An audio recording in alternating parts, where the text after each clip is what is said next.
Well, hey everybody. I am live now on my channel and I'm Prince of Queens and I am joined by you all know him, Undoomed decided to grace us with his faceless presence, kind of looking like fucking Question from Justice League, one of my favorite characters. Say hi. Hey everyone. And we have Terminator Rants, who is an old friend of mine that I have not been in a stream with for a while. Yeah, we all know I'm the special guest. Fuck Undoomed. I'm the big one here. No, I'm just kidding. And we have Natalie, who I have never talked to before on a stream. Yeah, Say this hi. is the first time I've been here. Hi, Sky Demon Air Pirates here. Okay. And we have my old friend Casey, who is a little bit drunk, and he Hi. yeah. He'll be the comedy of the entire thing. Probably. I'm actually a very quiet drunk, so that's a thing. Oh, okay. Well, so we Natalie proposed the idea of talking a little bit about this Dear White People series that everybody's freaking out about, and maybe we'll have to. There's also something else, but I lost the username. But there was the YouTube glitch that's going on where someone subscribes and then they -2. Oh, so there's yeah. There was a campaign going on to where they were duking out some social justice warriors, and apparently somehow lost the name within a few hours. So brilliant, right? Okay. Well, so I want to talk about this this movie thing, or the series that was made out of the movie, because I actually saw the movie, and so I can talk about the movie a little bit. Now, is it an actual movie, or is it a pilot? I think it was. It was a movie. It was like it had. Yeah, 'cause it came out in like 2014, didn't it? Yeah, it had a theatrical run. It did absolutely shit at the box office. Yeah, I've never even heard of that. Yeah, because Exactly. pilots tend to take forever, so I wanted to make sure there was a difference between a pilot and a movie. Well, I was living in San Francisco at the time, and I knew a lot of people that were total SJWs and who were black, and so they were like, "Oh, there's the movie for you. You have to watch it, Prince." So, yeah, I ended up watching it, and it was actually not as bad as I thought it was going to be. But maybe we can watch the preview if you guys are into doing that. I don't know, and just comment on, because everybody's freaking out about it. People on the anti-SJW side are kind of like, oh my god, it's so awful, blah blah blah, and some people are even boycotting Netflix, and then people on the left are like, see, they're so racist. They're so fucking racist. They're boycotting this movie, and it's like, okay, I personally don't really give a shit that much either way. But I haven't actually watched the preview, so maybe the preview is extremely problematic. And Well, no, my just before I jump in, the issue with the movie, or the issue with the whole thing in general, is it wasn't successful. So why the fuck are you, just from an entertainment standpoint, why are you bringing it to the small screen? That's a good point. I think maybe because of recent events and shit, they think, it might just get a boost in popularity and views, because No. the original trailer in 2014 didn't do that well, but because of shit that's happened over the last 3 years, you can see why something like this would blow up. Yeah, well, fuck it, let's watch it. Let's watch this train wreck. Okay, well, hold on. By the fair use nonsense of YouTube, or? Yeah, I don't know actually, and I don't really care because well, I don't know. I don't usually monetize my streams, but maybe I will. I don't know. Okay, so I will have to set that up to make it so that we can watch it. So let's talk about something else while we're doing that. I went to the movies today. Yeah, what'd you see? I saw the Dog's Promise thing. Oh, A Dog's Purpose? It was actually really good. It was very positive messages. And you wouldn't understand, it's all rolled up into one huge message at the end, like in the 80s where it has, that one huge message at the end, like G.I. Joe's or whatever. Basically the same thing. Yeah. Well, I only went because I was thinking what screwed up 60-year-old would sit back going, this is the same dog I had when I was 7. So... That's the only reason why I went. I want to see John Wick. I really want to see that second one because the first one was great. Yeah, it was. I've heard good things about the second one as well. Yeah. Undoomed is uncharacteristically quiet. I want to hear his nightmare voice. Say something. read us. I just didn't have any clue as to what movie you're talking about. Well, read us some poetry while pull up the Raven. I think. Yeah, fuck off. Read us the Raven. That'll be great. Yeah. Fantastic. No. Oh my god, Undoomed. I have been wanting. I forgot about this. I was gonna maybe email you this, but I figured it would be better to tell you about if you ended up in a stream with me. But it was months ago, and I forgot. I had a dream about you, and it was the fucking funniest thing ever. And okay. it was really, really weird. I think that what happened was like I was thinking about scripts because I write scripts and I have different people. I've had like Irate Bear and Miss Misa and Drunken Uncle read a script of mine, and I was like, well, I wonder if I could get Undoomed to do one. And I was thinking about that, and then I got drunk and I went to sleep, and then I had a dream where best dreams come from. You were Lena Dunham's brother. Oh, and okay. How high were you? It was like some weird drunken dream, and so somehow you were Lena Dunham's brother, except for you didn't have a face, and I was friends with you, and I guess we were all teenagers, and I went over to your house to spend the night and hang out with you. And then we all did mushrooms, and you started freaking out about something, and Lena Dunham and I had to go because you were like went off, and you're like, I need to be by myself, and Lena Dunham and I were, and she was like, oh yeah, my brother probably hasn't told you this, but like he was abused as a child. It was the weirdest thing, and I was like, oh my god, that's the most bizarre dream I've ever had. So I forgot. Sounds pretty bizarre. Yeah. And I'm sure it has nothing to do with anything that you're like in real life. I woke up and I was like, that's the weirdest thing I ever had. But if you ever wanted to be in one of my plays, I'd be super, super honored. So all right. But you're really begging, aren't you? You can inform me about that offline later. Okay, cool. So play the trailer, bitch. Yeah. I'm loading it What's up. going on? Did they forget? Yeah, they kind of forgot for a second. Well, I was loading the side chat and looking at what people were saying. Okay, so here is the trailer, and I'm gonna have to switch my audio so that you guys can hear it. And then okay, hold on, one more. Yeah, just pause every now and then to not get caught in that. I find it amazing that Netflix just kept deleting the original trailer over and over again just to get rid of the dislikes and the comments. Well, didn't what you call it do that too? Fucking MTV with the dear white. Oh yeah. Was it? Yeah. Dear white people. Yeah. I thought they got the name from that shit. No. Okay, and then. No, that's not the window. No. Hi, I'm special.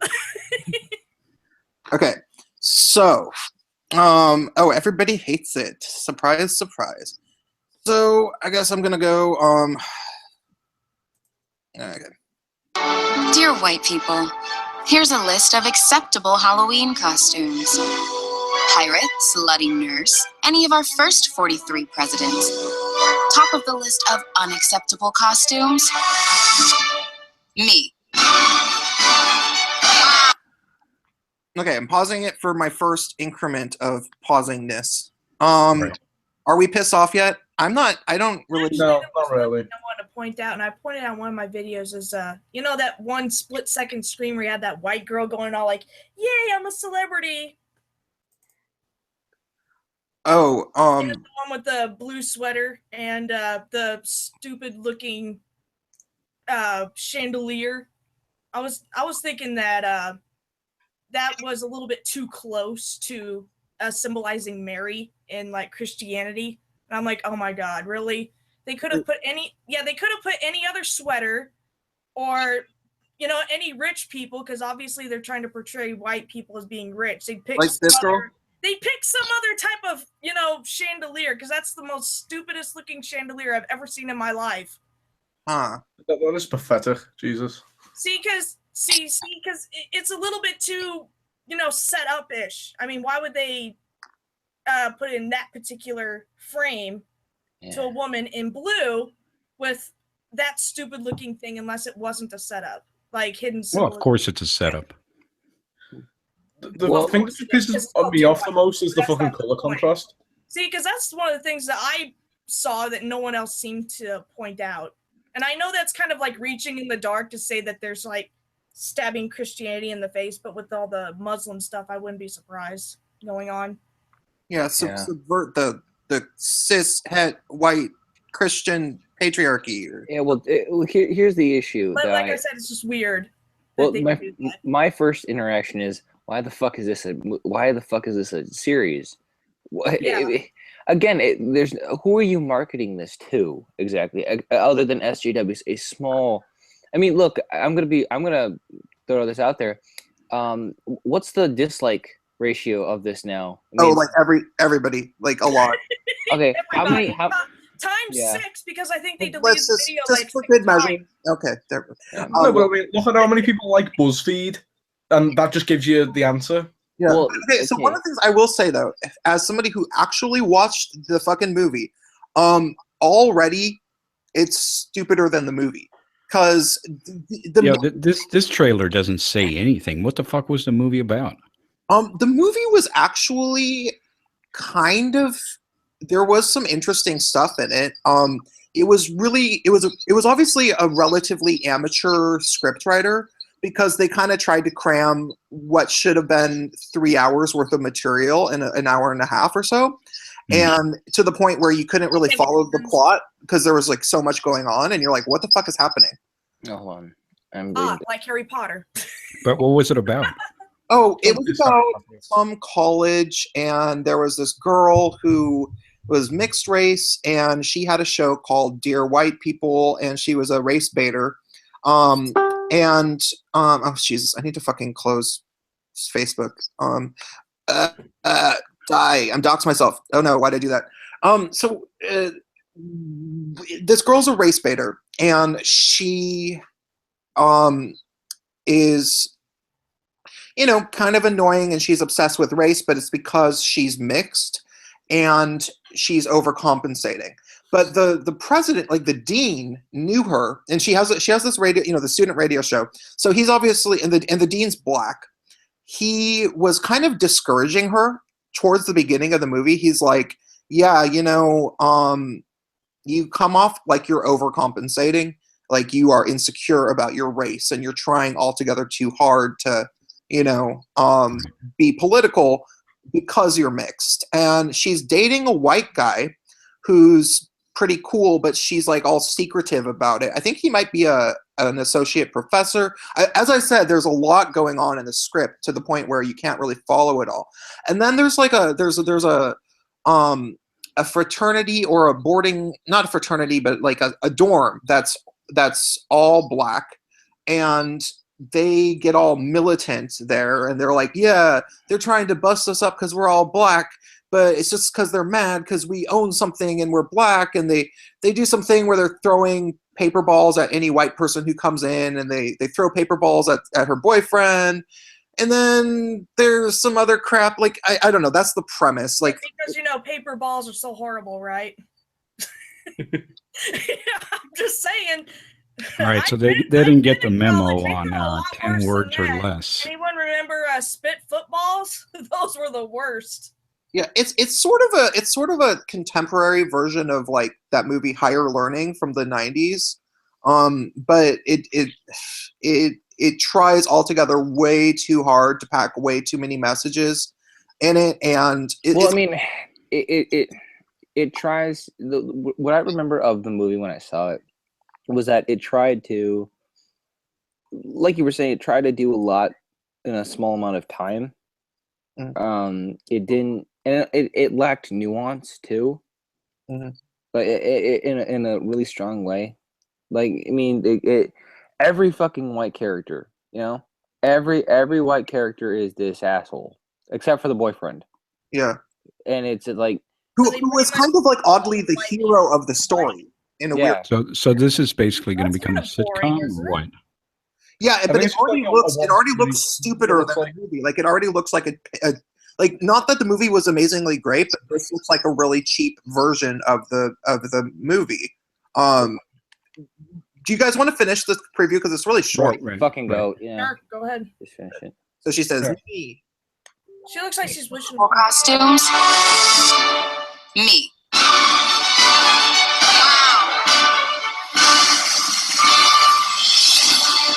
Oh, and that fucking shit happened in the goddamn movie. Like it looks like. Okay, so I don't think there's anything really more to it. Yeah, there's nothing more to that. Okay, let me put back on my headphones. Well, the issue that I had was that at the end of the movie, they basically just have a massive fucking fight, and there was nothing really learned at the end of the day. Yeah. Well, besides the fact that the woman who was dating the white guy, she ended up choosing her boyfriend over the race baiting group of friends. Yeah. And that was kind of weird to me. I was not expecting that. She was like, actually, I'm gonna go with the white guy. Yeah, because I mean, well, They probably did that because of all the dislikes they got. Trying to recover themselves. Well, no, no, it was that was in the movie that came out. Yeah, I know. I think it's just joking. I don't think. Yeah, they probably just wanted a rom-com end. Well, yeah. The problem though is that it kind of like it muddles its message. Which do you even remember what the fucking message was, Prince? Of that I movie? actually watched There wasn't really a concise message. It was really just like, I think it was trying to have sort of, like to bring up a whole bunch of points, and then even before I had seen it, it tried way too hard, and any concise message that was muddled down by all of the different directions that it really ended up going in. So the only thing I really took away from it was like, so wait, at the end she decides that she doesn't want to hang out with the angry black people, and she chooses her white boyfriend. She probably started it. Yeah, she kind of did start the animosity, and she chooses her white boyfriend ahead of them, and does it very blatantly. Like, she does it right in front of her angry black friends are like, "What, are you gonna hang out with your white boyfriend?" And she's like, "Yeah, I am." And that was the end of the movie. It was weird. Well, yeah, because the premise of the movie is, and I'm gonna assume the show is gonna be this premise, is basically race relations in America, right? Or on college campuses. Mm-hmm. So I have hope that maybe this will be more new. I'm never going to watch this because it's not my kind of show, but I have hopes that it at least will attempt to tackle the issue more nuanced, saying, look, not every white guy or white person is going to wear the fact that they're using blackface. It's so detached from reality. That's so outdated. The thing is, the only people that really use blackface, especially nowadays, is Japanese people. Guess what the blacks aren't doing? Complaining about that. Yeah. You know what I actually did see though? I seen an interview because with the that's actually director. part of a music genre in Japan, but they're not complaining about that. Yeah. What were you saying, Terminator? Yeah. I seen an interview with the director. His name is Justin Samin. I can't fucking pronounce his name, but he was saying what he was basically doing was, because he went to a college himself with quite a lot of white people. He was kind of like pretty middle class, and he said he was making fun of sort of these white liberals who claim to be colorblind and claim to be progressive. So maybe he thought he was making fun of the SJWs in a sense, sort of. Virtue signal about how progressive they are and shit like that. Well, the problem with that is he utterly failed. Then he basically absolutely. I mean, it would be called your SJWs then. Well, yeah, you basically. But if that was his intent, what I would have done was just contrast these uber PC frat or some shit, or just contrast the super white. The super white PC frat or whatever the fuck organization, and then look at the actually diverse people across the way who are, you know, the least PC. They call, like, they drop the N word. They call people WAP and crazy ass shit. That's what they just do. Like, if you're gonna do that, make it funny. You know, don't be a retard. Well, I can promise you guys, I will watch every goddamn episode of this show so that you don't have to, and I will make a video about it, at least one, probably just one, actually. No, I probably will not make more than one video about this show.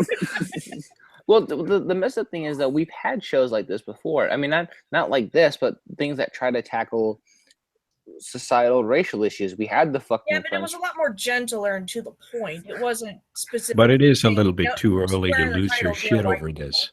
We haven't seen any episode, so we don't know what kind of show this is going to be at all. Well, Exactly. I think it's just the climate it's coming out in. If this came out 2 fucking years ago, nobody would be honestly giving it. Well, a certain segment That's why I would. didn't get attention in the first place. Yeah. Well, the preview was pretty cringy. Like, Yeah, well, Yeah, but we have no clue of knowing if they're going to make it fun or not. I'm sure they could make a fun sitcom about SJWs. oh, Yeah. of course they could. But the problem is again, I keep saying These are this. fun. Well, no, that's They true. don't know how to have fun. Yeah, but the issue is, why choose this particular title? I mean, that's really interesting. I would love to find out why they chose Dear White People. It wasn't successful. Even by independent movie standards, it wasn't really successful. yeah, but I mean, Yeah. okay, there is a chance that I mean, very, very low chance, but knowing that the movie was better than I thought it was going to be, you know, like I was prepared to just fucking hate it, but then and granted, it wasn't good. It was a very poorly written script, but I was prepared to like 110% hate everything it was trying to say. But I kind of actually ended up taking a few things that I kind of liked about it. There is a possibility that they are, you know, kind of pulling a bait and switch, and that they will actually have some interesting things to say in the movie. And I don't necessarily think that that's likely, but you know, I mean, it looked so obvious, like from the preview, like it was like the same tired fucking things, blackface, and you know, the kid pushing down the speakers at the party. Just seemed kind of predictable. Maybe they are going to have a little bit more depth to it, and they're just trying to build up some hype. Is it the same cast and crew who were working on the? No, the TV series? it's different. Shit. I sent the link. He'll probably answer a lot of your questions. Yeah, thanks. But my issue with this trailer, again, it's 30 seconds, so we don't really get a feel for it. So No, it's not even Yeah, 30 'cause seconds. they try and say it's a comedy, but even basic comedies have someone slipping on a banana peel or some crazy thing like that. They weren't doing that. They were just clear on just attacking people senselessly, mind you. When we can just turn on the news and watch the same stupid thing. yeah, well, Just being honest here. yeah, I don't know what they're marketing this in the worst possible way. They're not getting ahead of this. Well, here's my issue. I think there is the outrage factor. Like, people are gonna. Well, actually, I think the outrage factor might be working against them. Typically the outrage factor, for those that don't know what the outrage factor is if something pisses a certain section of the population off enough, people will just go to see it naturally, just to see what people get pissed off about. But this is kind of having the Ghostbusters effect, where people are kind of reading into, this is going to be shit, so we're just going to thumbs down it. Actually, I thought that it was a good movie. I was optimistic about it. Oh, I was optimistic.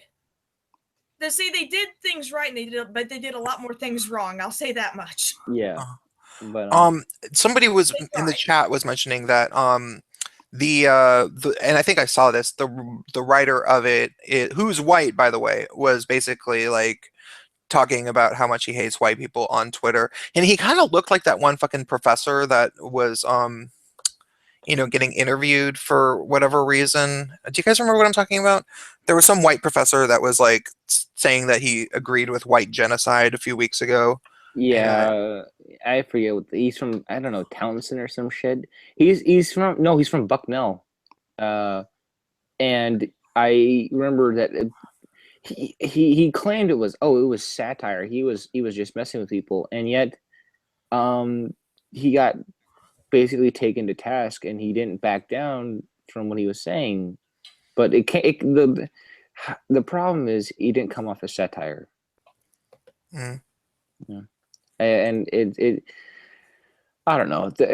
It's kind of hard to tell with a lot of these professors what they actually believe when it comes to this topic, just because they're gonna fucking say anything. Yeah, it is rather weird. We have there's that woman from Berkeley who kind of came forward as one of the ringleaders for the riot the other day. Did you guys see that? No, I didn't. What happened there? Well, it's this. Was it that Asian girl? Yeah, Right. Oh yeah, I know. I've seen her before. What's her name? her name's like Yvette, something or other. Like she is kind of like what's the best way to describe her? I don't know. She has glasses. She's little. She's kind of Yoko Ono like in that she's in an interview.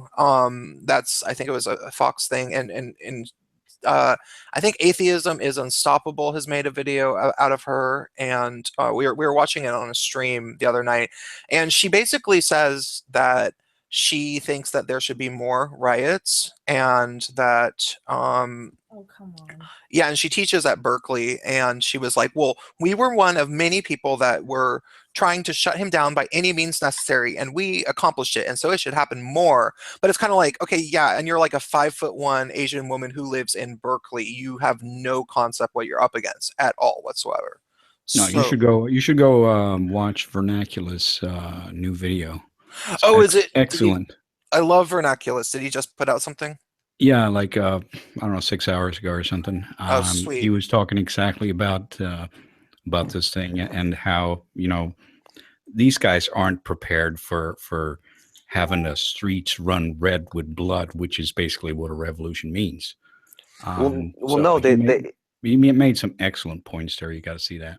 Yeah, yeah, he's one of like 2 or 3 people that I will watch absolutely pretty much anything he puts out. I really like Vernaculus. Yeah. Well, they basically just want to LARP, as to quote Sargon. They just want to LARP around as revolutionaries. They lack conviction, essentially. They lack the conviction and the ability to stand up for themselves because they don't believe in guns. Well, it's not that they necessarily lack the conviction. It's just that they don't realize where this is leading. Well, I disagree with you. I think they do realize on some level, but they think that there are more of them than there really are. I don't think they really think that there's that many people who are willing to kill. I think that for their belief. I think they think that. Yeah, I think that I think that there's some of them that think that they're okay with people dying. They just don't want to pull the trigger, and they think that there's some like army of like Well, didn't Sarah Silver? It's like whenever someone dies in front of you, you're gonna have a completely different view on life. Period. And a lot of people think it's okay because everyone's been raised in this Halo universe or Call of Duty thing where it's okay to kill shot, and they think it's going to be just like that. Where you're but not even like across the street or something to do it again. It's but I don't think that's that way, people. I don't think that that's true with the fucking like this woman from Berkeley. Like she doesn't play video games. She probably doesn't even watch television. There's more video games that widely accept killing. Yeah, well, my thing back then, Frogger was all, people were all screaming about that, and that's just a frog getting hit by a bus. Well, yeah, but the issue that we have here is that it's sort of this mass delusion that people think that there's some army behind them. Like didn't Sarah Silverman like fucking tweet out, "Oh, wait till the army joins us." A couple, yeah. And I basically said, and everyone was saying, "What are you talking about? The U.S. Army will not back you on this. They'll put your ass down, and it'll be horrible to watch. Until they get their own mind. That's Of what course. they'll do. Yeah.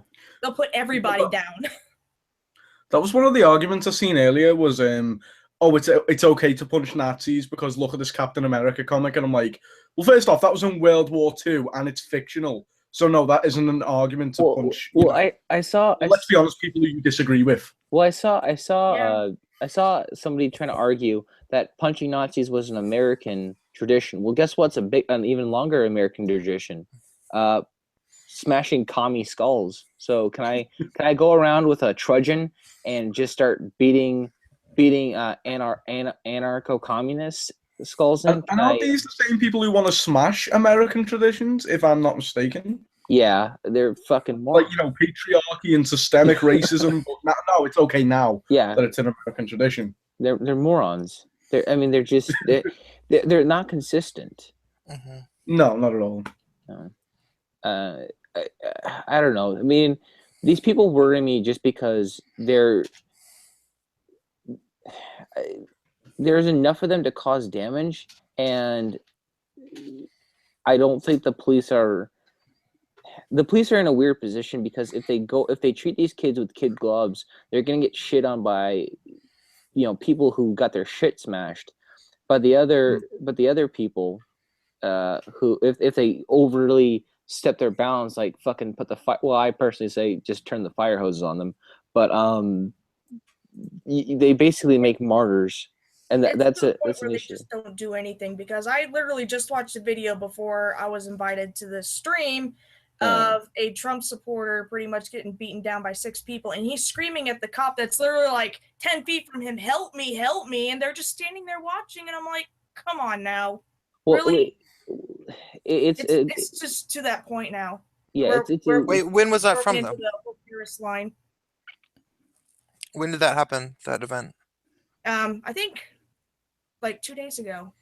And because I'm still trying to catch up on the news. I was trying to detoxify myself for a little bit. Well, the issue is that people in general should become more self-reliant on as terms of self-defense, because look, the cops. Well, I mean, the cops will help you out on occasion, but not in St. Louis. I promise that. Not maybe not in St. Louis, but you're just more off, having some means to defend yourself in these kind of situations. But I don't know. No, that won't happen. Do you guys think that this is going to calm? Happen to me. Trust me, they won't. Do you guys think this is going to calm down in the next at any point, or is it just going to keep escalating? I know that question's been asked a lot, but I think it's going to escalate only because they want war and they won't stop till they get it. And then as soon as it happens, they're going to be like, "Oh, this is what it is. Oops. Well, let's blame the other guy anyway." I've been kind of thinking it's going to be there's going to be escalations. There's going to be a few more Berkeley type things. Because there's people like the professor who went on the news saying that she believes the protests to be a success, like that it was successful. They shut him down, even though his book sales drastically went up, and so they're gonna keep doing that. And then I think that there is likely gonna be some sort of a Bloody Sunday thing where people open fire and people die, and then things go differently from that point on. That's sort of my prediction. I really hope it doesn't come to that, but it seems to make sense to me. Yeah, I don't think we're not over the hump yet, but at some point they're going to run out of steam. Or not. Yeah. I'm gonna mute you, Natalie. So yeah, we're definitely not over the hump. 2017 is going to be a crazy year because of the confirmation bias from all of these people that are, this is to them it just proves the white cis het patriarchy still rules everything. And, it's not just that. They keep forgetting that. What is it? JFK who said that whoever tries to ride the back of the tiger inevitably ends up inside it. Yeah. And that's pretty much what they're forgetting. If they start a movement that is has the power to beat people for their thoughts, then there's going to come a time when they'll be beaten down. Yeah, I actually had to. I armed myself. I got a collapsible baton because I don't want to shoot somebody, but I live in a very liberal area and I don't know what kind of rumors are going around about me. So I was gonna say this picture's pretty unrelated, but I think it's it's sort of related, but it's kind of funny. So I just saw this on Facebook. wait here. Let me prison. Okay, a travel ban won't keep terrorists out. Racist white men are already here. Oh yeah, because everybody's convinced that because racist white men do all of the terrorist attacks because according to some chart that didn't include anything past 2015, there was a lot more terrorist attacks from white men. Well, the other thing that they don't seem to understand is define terrorism. Because there needs to be. I hate the fact that our intelligent organizations have different categories of terrorism. Not categories, but different definitions of it. There's no unified terrorism definition, except in like maybe Webster's. Like they don't. So I mean, I don't like that. It messes with. Well, the most basic definition would be someone who uses violence to promote a political idea. Yes. Yeah, but wouldn't it be government as well? No, because the government is the official. Well, it has the right to use violence. That's why we have a government. Yeah. Okay. Well, Casey, you broke out. Weird. The thing is, as well, like they always bring up terrorism as if that's the only issue, but we look at something like, Germany and Sweden, where the rape and the crime has all gone up. They're not acts of terror, but it's still a problem in the country. Mm-hmm. Not to mention the fact that, when you talk about, I think, mass migration from third world countries is a problem. Mm-hmm. What they always say, oh, well, look at all these white terrorists. And I'm like, yeah, we didn't say every terrorist attack ever was carried out by a fucking third world migrant. That was not the point that was being made. Well, and we already know the major leaps and bounds that these that media will at least go to not classify something as a hate crime or as terrorism. They're trying to say that the crime against the torture of the disabled boy is not it's not racist hate crime. It's a hate crime because he was autistic or something. Well, look at how the media fawns over. Like you get the mosque shooting up in Quebec is still being like I still don't know what the fuck went down there. Yeah, I don't either. Actually, does anybody know? Wasn't it like an alt-right troll? No, I mean, Let's do it. I heard that, but then I also hear, oh, it's a gay guy who got discriminated against because he was gay, and they were I didn't fucking. hear that But one. Reuters actually picked up a fake news story and ran. Yeah, with it. yeah. It was it the Arini shit? Yeah. Yeah, but Arini. no. But I mean, it's that entire situation is fucked up. But they latch onto it, even when it's not in their country. They latch onto it. I've seen a couple outlets here just fucking won't shut up about it. They're underground, but they still won't shut the fuck up about it. Hey, for the record, somebody in the chat just corrected me that Yvette Filarka, who's the woman who was one of the ringleaders from the protest, she might not actually be a ringleader from the protest because she's not actually a Berkeley professor. She's a middle school teacher. Yes. Well, she sure came off sounding like she was a ringleader. Way to go and take credit. Yeah. Hold on. But there's no shortage of people like that in the Bay Area. Like I lived there for about 7 years, and there's all sorts of people who are people who are over the age of 30 who want to influence people in some sort of civil rights kind of way, and they're just completely out of touch with reality. And to Melissa Carly in the chat, yes, Arini is a walking dildo. I agree. Yeah. But no, I was trying to be quiet about that. Yeah, but the issue with the issue with that college professor is that she has fucking influence over her students. I don't know what she fucking teaches, but I don't like the fact that they're quick little story time. My I dropped my sister off she's a high school student, and I dropped her off at school, and they had teachers with signs out front saying "refugees welcome," and I personally don't like when teachers proselytize their political leanings in high school. I don't like it when they proselytize religion.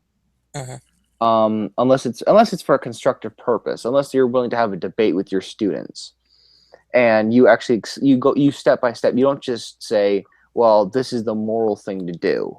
You talk it out, and I dislike that because you know it's not happening in fucking public schools. They're just gonna say, "Yeah, this is the right thing to do." I dislike that, but more to the point is, I don't like it when teachers that have a basically abuse their position to promote their ideology or their mindset, because you know that chick is gonna be doing it at Berkeley. Yeah, and one of the things that's been going on, well, I don't think that she works at Berkeley. I think it's a middle school, but still, it's it's a fucking middle school. That's even worse. One of the things that's been going on, and I've been meaning to make a video about this, but I haven't come up with a good angle or thing, is that we have an entire generation of people who've been raised on this, kind of like a wonderful war story of the civil rights era, as if that, because in places like Berkeley and in places like Portland and Seattle, anywhere that has a long-standing kind of hippie tradition, now the hippies are kind of older and their kids are starting to be the people who are the main people teaching, and they've been raised with this idea that the civil rights movement was this great thing, and so they have absolutely no problem, like their entire reality is based around virtue signaling, kind of, and it's been going on for a really long time. And this is the thing that I was going to say that I kind of want to make a video about. When I was in Seattle in the late 90s, I had an American government teacher at a community college. I was taking Running Start. It was like a program where you take classes at college, community college, but you get high school and college credit for it. So I had an American government teacher who was a full-blown black supremacist. Like, he was definitely a black supremacist, and I didn't really understand it at the time, but I remember thinking, what was he? Was he a Huey Newton fanboy? Yeah. No, that's fantastic. Yeah, and a lot of that stuff is in the Seattle kind of like system, and that was going on since the 90s. So you can only imagine how it's evolved to this point. Like, there's kids that are now teaching who are my age, because I just turned 35, and there's people who are teaching, and they were raised. I was being taught, like, this guy literally was telling us this one day that the whole the standard spiel where, like, every day you have to constantly be fighting to undo white supremacy or else you are a white supremacist. And I remember kind of like raising my hand and arguing with him in high school, being like, okay, I don't know if that's like how it, and he was very dismissive. Like, he did not like me after that. And that was just the 90s. So yeah, it's like there's no telling how weird it's gotten. Well, it's even worse now, because they've sort of, I think they're kind of, I don't think it's so much a black thing anymore, because I think the progressives are no longer really, I mean, they'll still support them when they feel they've been quote unquote attacked, but I think they're moving more towards Muslims, because I see that as the new in group, and that because we've had problems up here in Minnesota with the black population versus our really large Somali Muslim population. Like, we're talking gang wars. Like, they're meeting up in big groups near the river and beating the shit out of each other. And it's getting, like, people don't want to talk about it. Because I've got friends on the police force who go there and break up the fight. They're saying that there's like 50 of them, was the largest, and they're just beating the piss out of each other.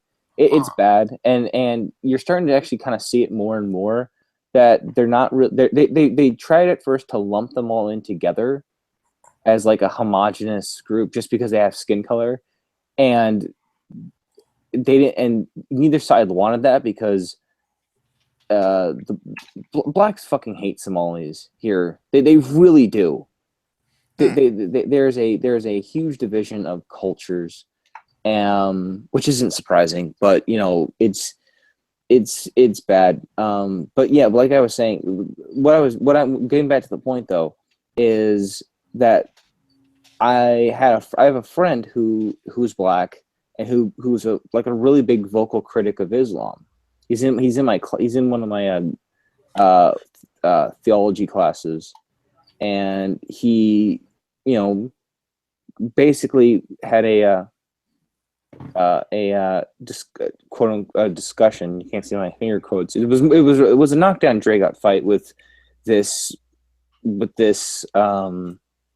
teacher who was white and who basically said, him criticizing Islam is racist. And I thought I literally asked him. I thought black people couldn't be racist. And it's a funny thing now because the that little oppression pyramid is gotten reversed now.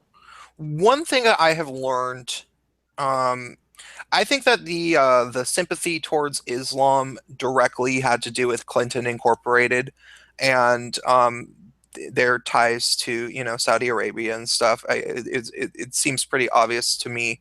And they're now in their last gasp, like with the women's protest being organized by Islamic women and stuff. Like it's kind of like they're showing themselves, and it's a little bit pathetic.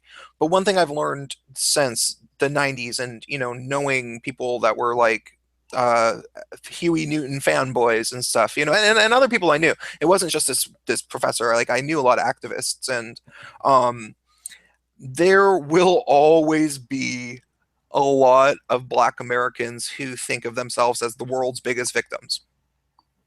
Well, I mean that's for any given population, but yeah, I know what you're saying. Like I think it's just it's more. I hate to say it's more prominent, but it's much more vocal in that group, just because there will always be that chip on the shoulder of, hey, black people have been treated X way in this country, so I feel aggrieved in that matter, and we could argue whether that's valid or not, but at the same time, is it helpful to feel that way? Not really.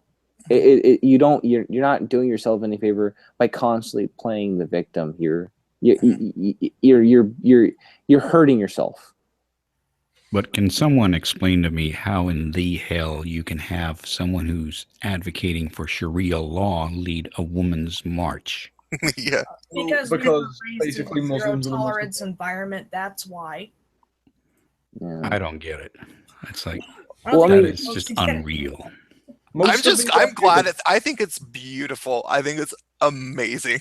Well, the left has to come to I think Sam Harris said it best. I'm not he basically said that the left has become uncomfortably close with Islam over the past couple decades, and it's going to have to sort itself out. Basically, like that's my fear, because I don't know. Does anyone know anything about Keith Ellison? He's one of the guys that is heading up for the head of the DNC, and for the little information on the stream, Keith Ellison is a Muslim supremacist. There's no getting around that. He's from my state. I know what he likes to race bait a lot, but he also likes to play the Muslim card a lot too, because he gets shit from the black community for not helping them out, and he just says, "Oh well, you guys are just bigoted now," and so no one likes him here. But my fear is, because of those two things, he's black and Muslim, he'll get into that position. And it'll basically become, if it's not already, that the fuck white people party, and basically fuck anyone that's not a shade of brown or a shade darker than I don't know. Then paper white. Yeah, than paper white. Then they can prepare to lose tragically again. Well, I don't want them to lose. Like I'm a Republican, but I don't constantly want a Republican to be in office. I'd like some variety. I need some variety. we need some variety in the White House for a reason, because if we just have a dominance, why not just have the one party system then? It's fucking stupid. Yeah, there needs to be Yeah, some healthy competition. Yeah. Well, it's intellectual competition too, because we can bandy about ideas. This is why I want there to be a smart leftist out there that I can at least argue with, or at least have a discussion with, that we can hash out a plan. Like if I'm coming up with a bill to pass, I want to bounce off ideas for it. I don't want to just live in a fucking echo chamber, because that law is going to be shit. Then I'll miss something. Yeah, No, I think of course. And yeah, like I said, you need that competition, because otherwise the Republicans are going to slack off. Yeah, They're not going to do anything if they have no competition. yeah, and That's why I think the left got so disenfranchised, just because they thought they were unstoppable, and in reality, they obviously weren't. yeah, Yeah. they definitely thought that. Like I remember reading articles like 2 years ago that was saying there will never be a Republican president again ever. Like Oh, yeah. That's what people were declaring thinking. the end of history and all that. yeah, Well, it was pretty To funny. be fair, I think that Bush Jr. probably spent his time melting GI Joes in the Oval Office than doing anything else. So I will Yeah. say that much. Well, no, I think he largely did. I actually the video I uploaded right before I started this stream is about Steve Bannon largely probably being in charge, which the people have been talking about for a long time. But it's starting to look just the way, like 2 weeks ago they were talking about the immigration ban and everyone was all up in arms about it, and now all of a sudden everybody's talking about Ivanka's clothing line and Trump's Twitter argument with Arnold Schwarzenegger. And it's like, okay, that's probably exactly what Steve Bannon's telling him to do. He's like, okay, I gotta do something, get on Twitter, make everybody outraged, and I'm gonna make a distraction, Trump. Well, I mean, I don't know. Like, Steve Bannon's kind of a shit fuck for a couple of reasons, but I don't really have any serious problem with the dude. But people are flipping the fuck out over this guy. I don't have any. I think that he's too smart to understand, and he keeps it that way. Like Well, I think that he, like, what he is actually up to and what he actually wants. I don't think that. I don't think it's anything nefarious. You go look at the talks he's given over the past decade and a half. He looks like he's a civic nationalist, like if he had a better temperament, I think he would have run for president. Mm-hmm. And there is nothing. I don't think Trump, and I have to emphasize this. I don't think Trump's a puppet. I think he's a willing participant. I think that's the okay way to say it. Didn't Shapiro leave Breitbart because he wouldn't allow any anti-Trump articles? No, that's not what it was. But it was close to that. It was close to that, but it was also the fact that the Daily Wire was offering Ben a fuck ton more money. Right. It really was that. And Ben, and I have my own problems with Shapiro. Just personally, I think he's a smart guy, and I value his opinion. But he stole your prom date, so yeah, fuck, god damn it, Ben. But no, my issue with Ben is just, I'm not going to give it to it because I can't articulate it right now. But it was a mistake to come here drunk. But it was there are certain things he's done over the past couple of months, and really the past couple of years, and I'm just like, really, dude. But no, I think it was just mostly a money thing with Ben, to be honest with you, and a little bit of wounded ego, because Milo was a star. Right. But yeah. That makes a little bit of sense. But no. I just saw this on Twitter. Interesting. I just saw this on Twitter. Interesting. Aww. That's a cute baby. No, man. Yeah, see, I need stuff like that because there's not enough happiness in this world. Let me see it again. Yeah. It's weird. It's like in a burqa. Yep, that's exactly what it is. I mean, that's another thing. Do you guys have? There's an article out on the Federalist called "Do Not Normalize the Hijab." What's your guys' position on that? Because, like, it's basically like, should the burqa just become part of everyday life you should here? wear whatever the hell you want, to be honest. Because I honestly wear guys' clothes because they're a lot more comfier, and they're actually made better than female clothes. Well, no, my contestants, I agree with you to a point, but religious garb, like, should we be Depends okay? on what you do. I mean, Yeah, you can't do that and be a police officer. for yeah, instance. that's my issue here, because we're basically saying, yeah, these institutions no longer have to be uniform. There is no uniform. Basically, I could wear jeans and go, track down. Go to a Pentecostal church, which normally back in the day you had to wear all black. Well, yeah, well, I mean that's part of the thing, but we're talking more like an institution of law and order. I mean, yes, you do have cops that go undercover and shit with their with when plain clothes, but you also have beat cops, and a lot of these beat cops nowadays are being allowed to wear the hijab. I think that's a problem. Yeah, that's a problem. They're supposed to check their religion at the door when they start working as a cop. Yeah. Well, I mean, think- if it was something small like a cross on their, like, as a necklace, I wouldn't mind it, or a Star of David. That's another thing that the A uniform is a uniform. yeah, There shouldn't be any religious symbols on it. yeah, I even say that with this. I have much respect for the Sikhs as a culture, but I don't think you should be allowed to wear the turban. Or No. you should have some. Didn't they have something before that? Sorry? In I don't cases like this, you should always drop your religion, because once you put on a uniform, you need to strip your own, requirements, because at that point you're working for somebody else and somebody else's safety, which is what an officer is supposed to do. That's why it says protecting the people, but obviously that's not happening nowadays. So Yeah, and you'd also, if you had a bunch of cops wearing hijabs and like every no, if they were wearing every a hijab, you fugitive, wouldn't know what a cop was and what a burglar was. I'll be everybody would run. Like everyone would be like, "What the fuck?"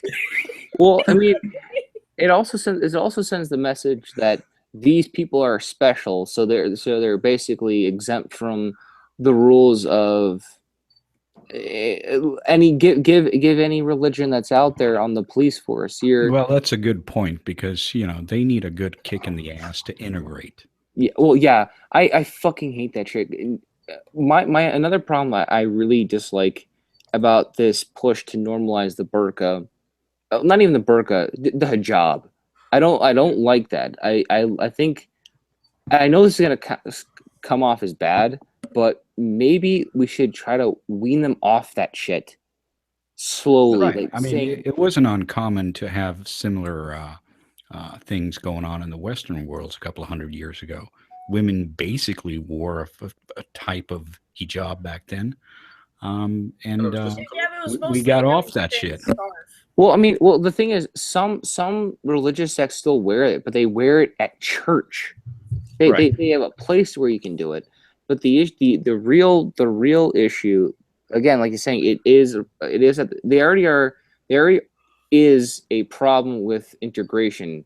I know people with this specific group, with this specific religion, there is a problem. It's because there is a problem with their doctrine, which puts its own laws above our laws. And even though they say that, oh no, we'll obey the laws of whatever land we're in, bullshit. We know you have Sharia. I know there's a Sharia court not 5 miles from where I live. Everyone fucking knows it, and it's little Mogadishu. Everyone knows that you are going there at your own risk. And here's another problem. Where do you set that limit? Because, the burqa's next. We going to have police officers in burqas? Oh, Jesus. When Lady Gaga had her Super Bowl halftime show, and okay, so I'm the only gay guy here, but like It's all right. I watched it too. Well, no, it's not necessarily about watching it so much. It's about having over 1,000 gay male friends on Facebook, and having to look at their reactions. And I actually screen captured about 5 or 6 or 7 different reactions to it, and I was considering making a video, but it's a few weeks ago now. And it was really funny. All these people were like, it wasn't political enough. It wasn't political enough. It wasn't political enough. And Okay. so I just started trolling them, and I was like, I was like, yeah, the backup dancers should have been in burqas. And I said that in at least 3 different people's, little comment where they, in their status update, where they had said that it wasn't political enough. And I kept getting likes on it. And I can't tell if people liked it because they thought I was funny, or if they thought that would have been more political, because it's, it's text. I don't know if they knew how joking I was. They probably didn't know that. Yeah. Hey, Prince. You can't transmit Thing sarcasm is, over the if internet. there's one thing you should never put, sports and mixing into, it's politics. You watch sports to forget politics. So Yeah. Well, like football in England is probably the only sport that hasn't been fucking infected by identity politics. Like, no one cares how many black players are on the team or how many Muslim players on the team. It's just about who is the best player. Can you imagine how many people you guys would kill if you mixed politics into that shit? I mean, basically, you kill people every time you have a football match, right? Well, yeah, but I know I respect Lady Gaga for taking the fucking high ground there, just saying, you know what, fuck this. I'm gonna catch shit no matter kind of what I do. So I'm just gonna take shit from people that I can stand.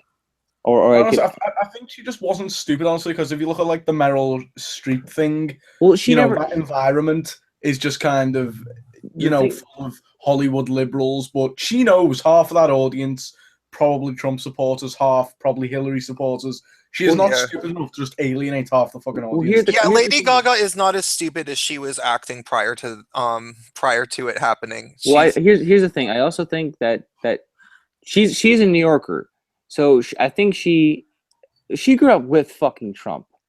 All right, she grew up in the same fucking city. She grew up hearing about this guy. So I think she has a different perspective on the guy than a lot of people, than she was willing to let on. I think she would alienate a lot. I don't think she likes the guy, but I don't think she fucking hates the guy either. I think she's ambivalent. There was also this strain of people who were saying posts like Lady Gaga's performance was political because she's the utter embodiment of like her existence is a political act. And Prince, I'm gonna do you mind if I send a link to the stream to Politipod? He wants to get on. Oh sure, yeah. I got it. I'll send it. How ironic this just popped up. What's that? Let me see this. You see it? Everything is political when you're a woman. God, women need to get over themselves. Like, I am fucking so sick of female narcissism. Like, fucking out. I don't think I feel. That's why I became a tomboy. I'm being serious. I can literally make fun of my own gender, and they really can't get mad at me because I'm classified as a tomboy. Well, I don't understand this. Like, it's so not. I hate using this word because people give me shit about it. It's not really attractive to constantly be victimizing yourself. It makes no sense to me. And besides, another thing is, why are you a victim? You've done great work. If you think that you're so powerful and great, then why are you acting like the damsel in distress? Yeah. Did you guys see the one? You want to just punch him in the face and say, "There, now you have something to cry about." Did you guys see there was a fucking it's so funny. It was kind of like a short, maybe it's a GIF where they show like great leaders of the female kind of feminist icons, and they show all of them, and then they show like a woman with a pussy hat and she looks all pathetic. Yeah. Did you see that one? Yeah, I saw it. It's fucking funny. I want to find it. It's so funny. Well, I mean, look, What, is it as random as that one episode of My Little Pony where everyone was all pissed off at fruit bats, and all of a sudden you have Pinkie Pie that just pops up and she's smiling? Well, I mean, the crazy thing, the messed up thing about the modern, if we're gonna just transition to feminism, the crazy thing about this thing is that they no longer have any battles to really fight except for in the Middle East. I know it's been done to death, but that really is the last frontier for feminism. That they actually fucking need it. but they're too much of a fucking pussy to go there and actually do shit about that fucking awful situation. Well, that would be racist of them. Well, a lot of these feminists also, I think they're just have their head too far up their own ass to even realize that there's a problem over there. No, I think they No, willingly. the problem is just that they're females. Well, yeah. Well, I think, holy shit. No, I'm sorry. I know I'm, stabbing my own gender in the face here, but I'm a tomboy and I can do that. Yeah. Well, I mean, the issue is that I think they willingly ignore it because it it's more that they ignore it. doesn't fit the They narrative. certainly know about it. Well, exactly. It doesn't fit their narrative that, oh, brown people are universally oppressed. We must protect them, even though they just cut a fucking Okay, so woman's. we gotta protect brown people, but we're too stupid to protect ourselves. Got it. Yeah, Totally. they basically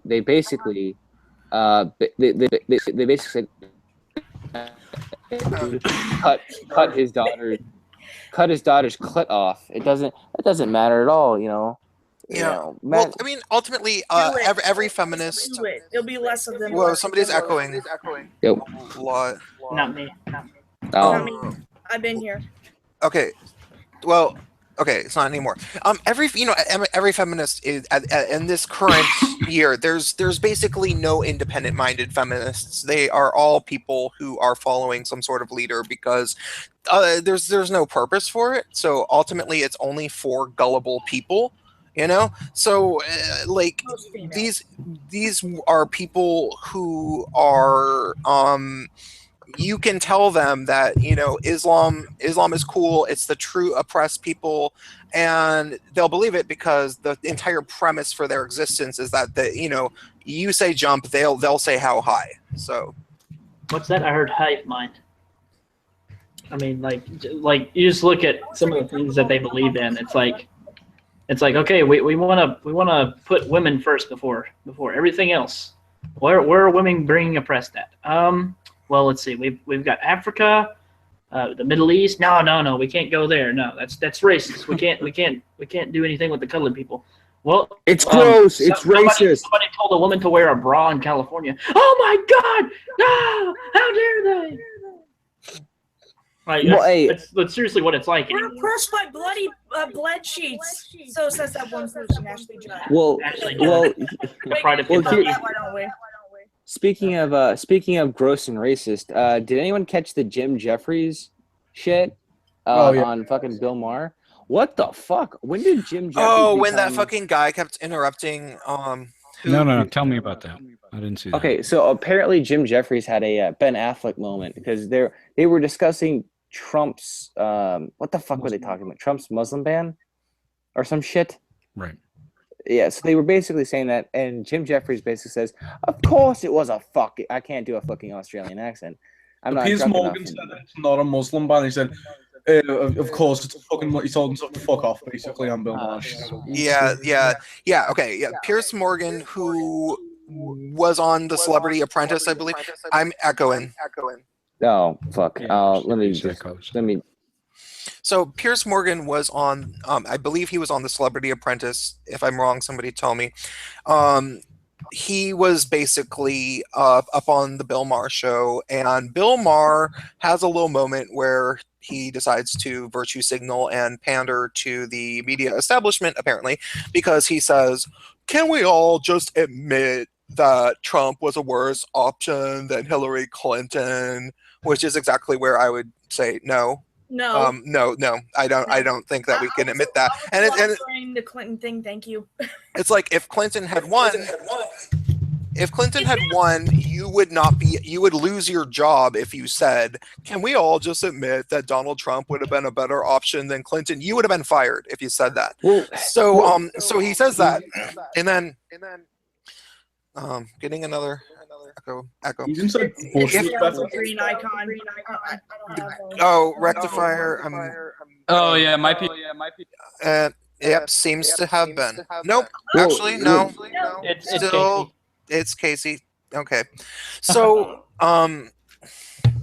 after he says that, fucking what's his name? British dude, Piers Morgan. Piers Morgan decides to say that he decides to stick up for Donald Trump a little bit, and then the other dude that we were talking about, Jim Jeffries. Jim Jeffries starts interrupting him and it's kind of a little bit of shots fired going on, and then somebody says something about the migrant ban. I mean, we could watch it. Do you guys Go ahead. You want? That's good to me. Man, I don't know what to think about fucking Yeah, put it on. Piers Okay. Morgan. He's Go ahead. like he's so inconsistent on some of his issues. It's ridiculous. Yeah, Piers Morgan's a cunt, but he's right on this. Well, the thing is, I don't. Jim Jeffries is such a fucking. I really like him because he's funny. Why is he coming out here though? Because he's talked about this before, and he says, "Yeah, I really don't care." So was his agent coming out and saying, "Yeah, virtue signal the fuck out of this. You got to do it." It's like, why? You're Jim Jeffries. You shouldn't give a fuck. I've seen your stand-up. Not to go this over the top though, like with saying fucking Mitt Romney would have been 1,000 times better than Trump, and George W. Bush is a million times better than just Hell no. Hell no. Are you? Who would have I been don't- better than Trump? Who? Like Ron Paul? Rand Ron Paul. Paul? Rand Rand Paul. Oh yeah, Rand Paul too. Rand Paul may have been better. I think we have to wait one more cycle until we get our glorious Rand. I can't wait. I hope so. I mean, Well, everyone that we Kentucky had except president for said Rand Lincoln. Paul was absolute trash. Well, yeah, but anyways, the point is, I hate to fucking keep saying this. It wasn't a fucking Muslim ban. You had how many other Muslim countries that were allowed to come in here? Including Saudi Arabia. He tries to say, Yemen, let's or not take a Yemen, look. Oman. Yeah. Can I ask this one last question? The people who said during the campaign that Hillary Clinton was the lesser of two evils, She was. the apology right now. Yeah. Why? Okay, so I'm pausing it just for the because I'm supposed to thing. But this is where dude comes in and As if, are you serious? I'm serious. Yeah. Like Hillary Clinton would have a cabinet with Betsy DeVos and fucking Rick Perry. She wouldn't have a Muslim ban. They wouldn't have. Well, here. Okay, first off, For someone who's so anti, Muslim immigration and so anti-Islam in general, he seems to like to fucking hate on a Muslim ban. It's very impressive. He doesn't want to give Trump any fucking credit. That's the fucking problem. If That's Trump my turns out issue. to be the greatest president ever, Bill Maher will give him no credit. I can guarantee. Well, 'cause he Bill has- Maher's like that's the epitome of the left. He's so inconsistent with a fucking argument. He goes, "I fucking hate Islam. Islam's the root of all evil." And then he goes, "Oh, you're banning Muslims? Fuck you." yeah, he's a sellout. He will do anything that seems edgy at the time. You can even see it, even during this He interview. just look at it- says what his audience wants to hear. Well, He's it's not just even that. basically cooked for the Democrats, should we say? Oh, Well, you're it's not not even wrong. just that. Look at his fucking body language. You can fucking tell that he doesn't believe half the shit he's saying. No, look at it. I Watch don't it. think Watch he the believes tear half the shit slips. he ever says. No, it's not even that. I think he. Feuding with everybody in the world. They wouldn't be doing this shit with Russia. Are you crazy? You gotta calm down, Bill. Hillary was. I love how he throws his arms around like a hyped up Italian. What is Trump doing with Russia? What the Yeah. fuck is going on there? Um, What are you talking about, Bill? Are they still on the puppeteering shit? Because it's kind of getting old now. Yeah, it's. I don't know. I haven't heard anything major issue, but fuck it. Push that narrative, motherfucker. Keep going. But no, I mean, Muslim ban. If there was, Oh, no. 85 Muslim ban. If there was, Oh, 85. fuck off. Sorry, why don't we fuck off? Okay. This is the point. This is a talk about the hysteria. hold on. Stop the fucking. Yeah, right you there. see how uneducated that is? That's the epitome of Bill Maher's show. And a person comes on with that opposing viewpoint that's slightly defending Trump, and they're just like, "Oh no, I'm not even going to hear what he has to say." Yeah, I don't know if you guys watched it. shut But him down, and then they get the audience to join in, and the audience becomes the jurors. And It's like what happened with Well, it's the same dude's shit name? that happened Tommy with- Lauren and the Comedy Central guy. It happened here too. Did you guys watch it with Tommy Lauren? Yeah. She was The trying to do fucking- the same exact thing that she did with Trevor Noah, and then she fucking Bill Maher was like, fuck off, and then the whole fucking room just exploded with boo, you suck, Tommy Lauren. yeah, they're kind of like shame. Exactly. Hey, Prince. Yeah, You what's better up? get that echo under control. It's getting fucking annoying. Okay, I'm. going to go laughing when I'll and Coulter fucking. No, am I the one that's echoing? I don't know. Just No, it's You know what? somebody mute else. We're people talking in at the order. same time. Here, somebody mute me. Oh, it's You can only mute yourself, I believe. but it doesn't seem to be echoing anymore, huh? Yeah, it I is. think your speaker's a little too close to your Yeah, Nice. it's because it's on. I'm using a little. I don't know if I can fix that. Somebody else can screen share the rest of this. Unless. Oh, But fuck it. it's not, it's not there's not sure much that. left.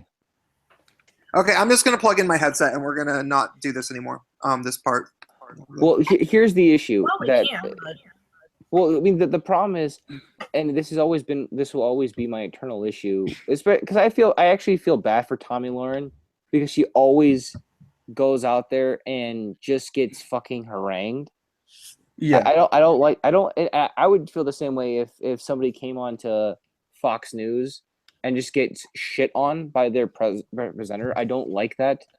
And I mainly the other think thing it's because of just how she speaks. Honestly, I know that doesn't really make a lot of sense. she's but- actually I get actually- what you're saying. She speaks very condescendingly. Yeah, Well, I and that's think kinda Tommy's like- problem is And that she speaks as if she's mightier than everyone else just because she has the right opinion. Which Well, half the time her I know opinion's this not even sounds a bit right. condescending to myself, but she has.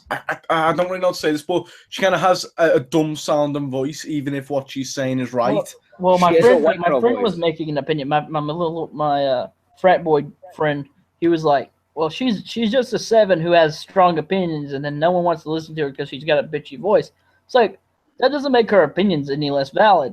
I mean, she should have the right to be heard out instead of going on fucking liberal talk shows and then getting rammed by every fucking person she talks to. I mean, that's not how you fucking encourage discussion. That's how you just fucking create an echo chamber, man.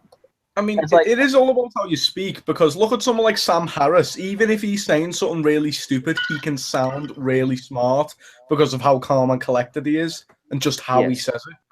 Well, Yeah, that's the I think thing. that's true. Because I do believe a lot of the left is more like college educated than the right. But you look at Yeah. the people who talk on the left. You've got people like Christy Winters and Sam Harris and fucking Bill Maher and people like that.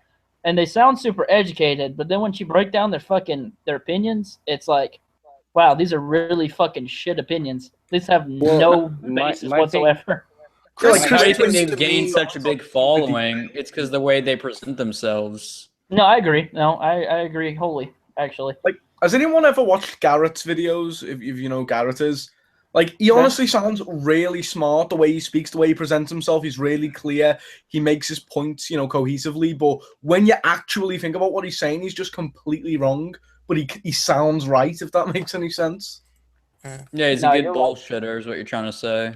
But you can't bullshit the bullshit. Chrissy Winters to me, there was never a moment that I thought that she was like actually intelligent. She sounded just like, completely pretentious feminist idiot to me. But I was raised in the school of completely pretentious feminist idiots, so I guess I Right. have that bullshit detector. But yeah, but Well, I you mean- can be tricked into thinking someone's right by how they present themselves. I will say that that's definitely Sam Harris. What Casey was saying is definitely true with him, because I want to believe everything he said, but when he was, somebody's still echoing. It's driving me crazy. God damn it! It's my. So when Sam Harris was talking about the election and he was trying to talk about how Trump needed to be stopped, and he had such a little argument for it. It was like basically just like, well, I don't think that people understand the levels of danger and Yeah, it was all fear mongering. my issue- You gotta talk really slow for people to understand you because everyone has a very short attention span. My Yeah. issue with Sam Harris's argument during this entire year has been, well, I don't. He was trying to struggle to find one, Mhm. but I think I think fundamentally he understands that there's some understandable logic, and even some logic that he agrees with. I think he just doesn't want to admit it to himself. I think a lot of it, and I don't want to put words in his mouth. He might be thinking differently now, for all I know. But I think he really just wants to believe that Trump is some evil Hitler-like person. Yeah, I think he just didn't want to accidentally shoot himself in the back of the head 4 or 5 times. Yeah, well, I mean, there's that, but there's also Man, I gotta say, well, at that point, then he shouldn't try to fearmonger. He should just go by the facts and say, "Hey, I disagree with Trump's policies, and here's why." Not try to predict the future. If you look at Trump and Hitler, I tell you what, the comparisons are very striking. Both of them are male, and both of them had hair on their heads, and they were both white too. That's another similarity. I don't really think Sam Harris gives a shit about being liked by the left. If we have a look what happened with Ben Affleck and all that.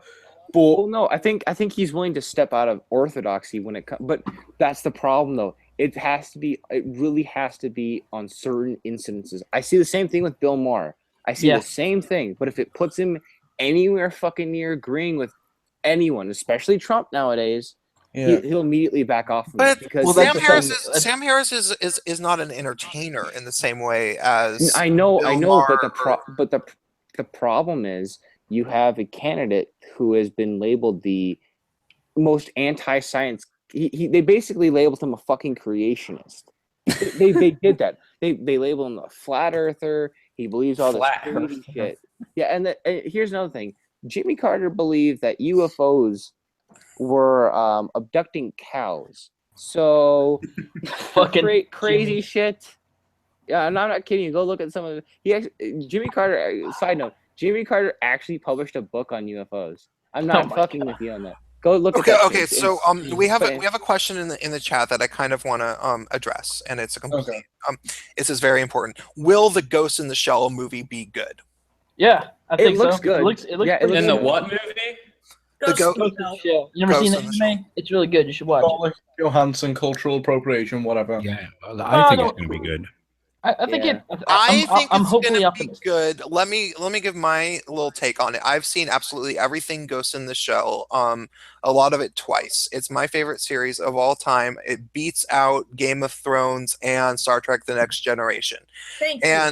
And Ghost in the Shell, the standalone complex, which is the half-hour series, is like the most mind-blowingly awesome fucking thing ever. Like you kind of have to watch it twice because half the episodes you feel smart if you do understand what happened, because it's like it's so complicated and tripped out in futurism, but it seems very, very accurate to the way that technology is progressing. I like to think, and the footage looks beautiful. It looks like it's very, very beautiful. I like to think that just based on how incredibly intense the cult following is for this movie, that they would get some good writers on board. And the thing about the Scarlett Johansson stuff being, it's a Japanese character, that's dumb anyway, because her body is full cyborg. The only part of her that is human is her brain. So that's a fucking minuscule argument against the film. And if you let me jump in here real quick. The people that are making that fucking argument also are in total support of fucking Idris Elba playing Roland Deschain in the fucking Dark Tower series. That motherfucker is supposed to look like Clint Eastwood. He's supposed to be Clint Eastwood's like young son or some shit. I don't know if you guys heard about the Great Wall movie or whatever the fuck. So everyone was like, "Oh my god, this is gonna be cultural appropriation." Apparently, according to the synopsis I've read, it's basically about a guy who comes over to the fucking Great Wall to help them defend some shit. I think he's like a merchant or some shit, but he's just got like a bow and arrow. Yeah, like a merchant. Great timing for the movie when that title's come out though. It's such yeah. It's a great. It's a propaganda film. See, walls do work, guys. Especially against random armies of like dog things. I don't even know what the fuck they're dog dragons. That's what they are. But no, but see, here's my issue. If the whole issue with race and representation in Hollywood, maybe Prince and I could talk about this. Is because I don't get the issue with it. Yeah, I understand that we want to see more ethnically diverse people. That's fine. Why don't you just make new characters? It's the same thing with comics. They're just lazy cunts. They lack imagination. They lack anything. They're just they're terrible. Because we're raised in a society where imagination's a sin. Pretty Well, I mean, much. it's not even. Yeah. There was that comic that came out with I think it was a Muslim girl who was a superhero, and I'm like, that's good because it's a fucking original idea, even if What I are you don't talking necessarily agree with the religion. What? There was like this comic book about this Muslim girl who was a superhero. I don't know. Oh the yeah, exact Captain Marvel, the details. new one. It's actually really good. Well, yeah, that's an original idea, and even if I don't agree with the fucking aspects of Islam, that's not the point. You're not fucking just changing a character for the sake of it. Well, sort of there's the Steven universe. Don't like create be the change that you want to see in the world, and that's why people like the show Steven Universe, because it's just sort of an alternate reality that is PC. Yeah, Wait, it's pretty PC. But Steven Universe is actually a really good thing on its own. I actually kind of like it. I like certain ideas. I mean, I agree with characterization because I personally think that Steven Universe should grow the fuck up and actually kind of get heart. No, he should. He should kind of get. No, just grow up, period, because it seems like he's stuck in a time warp. I know, but that's every cartoon character. But my point is this. Yeah, pretty much. My point is this: is that when it comes to that kind of thing, they make their own thing. I respect people that I respect SJWs or PC crowds in general that make their own thing. They don't come in here and shit it up. This is the problem. This was the problem with Gamergate. And no one wants to point it out that this was a main issue of Gamergate. I mean, yes, the main issue, the main issue was the corruption, but the side issues were the PC shit. Yeah, and coming into something that these, and then it turned out that the gaming journalists don't actually play games themselves. So that was like they do play with something. Yeah. Well, that was the main problem with the Ghostbusters movie as well. It wasn't that it had a PC message. It was they were completely taking an garbage. established franchise and just shitting on it with political messages.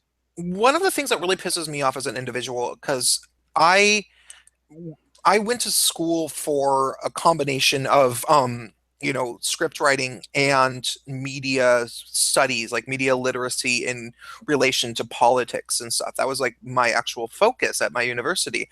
And what I got by the end of 4 years of doing, studying all that stuff was that the best way to make a political message is to, not oversell yourself. And if you want to, fight racial inequalities and queer struggles and everything, don't beat people over the head with it. Just make a script that has really strong queer and racial minority characters in it. Yeah, and I did that. I when in my 20s, in my early 30s, mostly in the Bay Area, I made music and did theater pieces that was like that.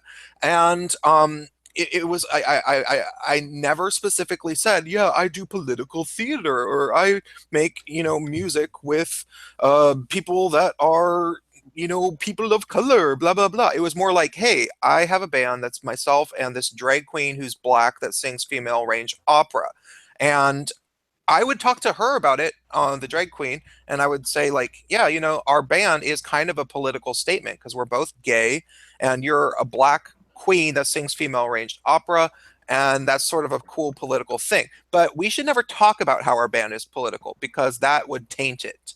And that was sort of my thing. And I knew it, but then eventually, after a while, I ended up getting hated on because everyone's like, "Well, he's just a privileged white guy." Blah blah blah. I wasn't an SJW enough for them, and so even though my plan the whole time, they completely forgot that you were. But gay. are you ever? Huh? Can you ever virtue signal hard enough if you're a white guy?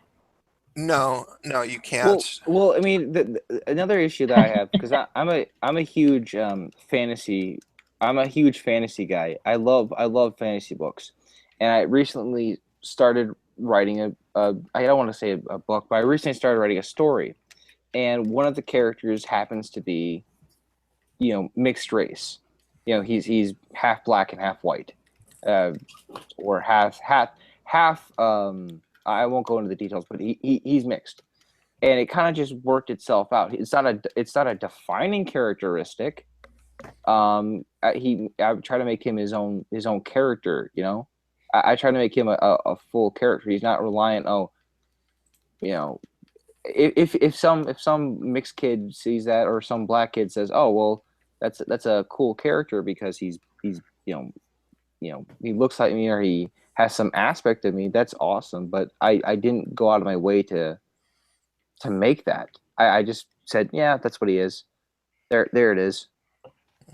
I don't get why that's happened, because I saw I don't know if anyone's from, I know Undoomed's familiar with Marina Shut Up, and probably did the Game of Thrones is racist video.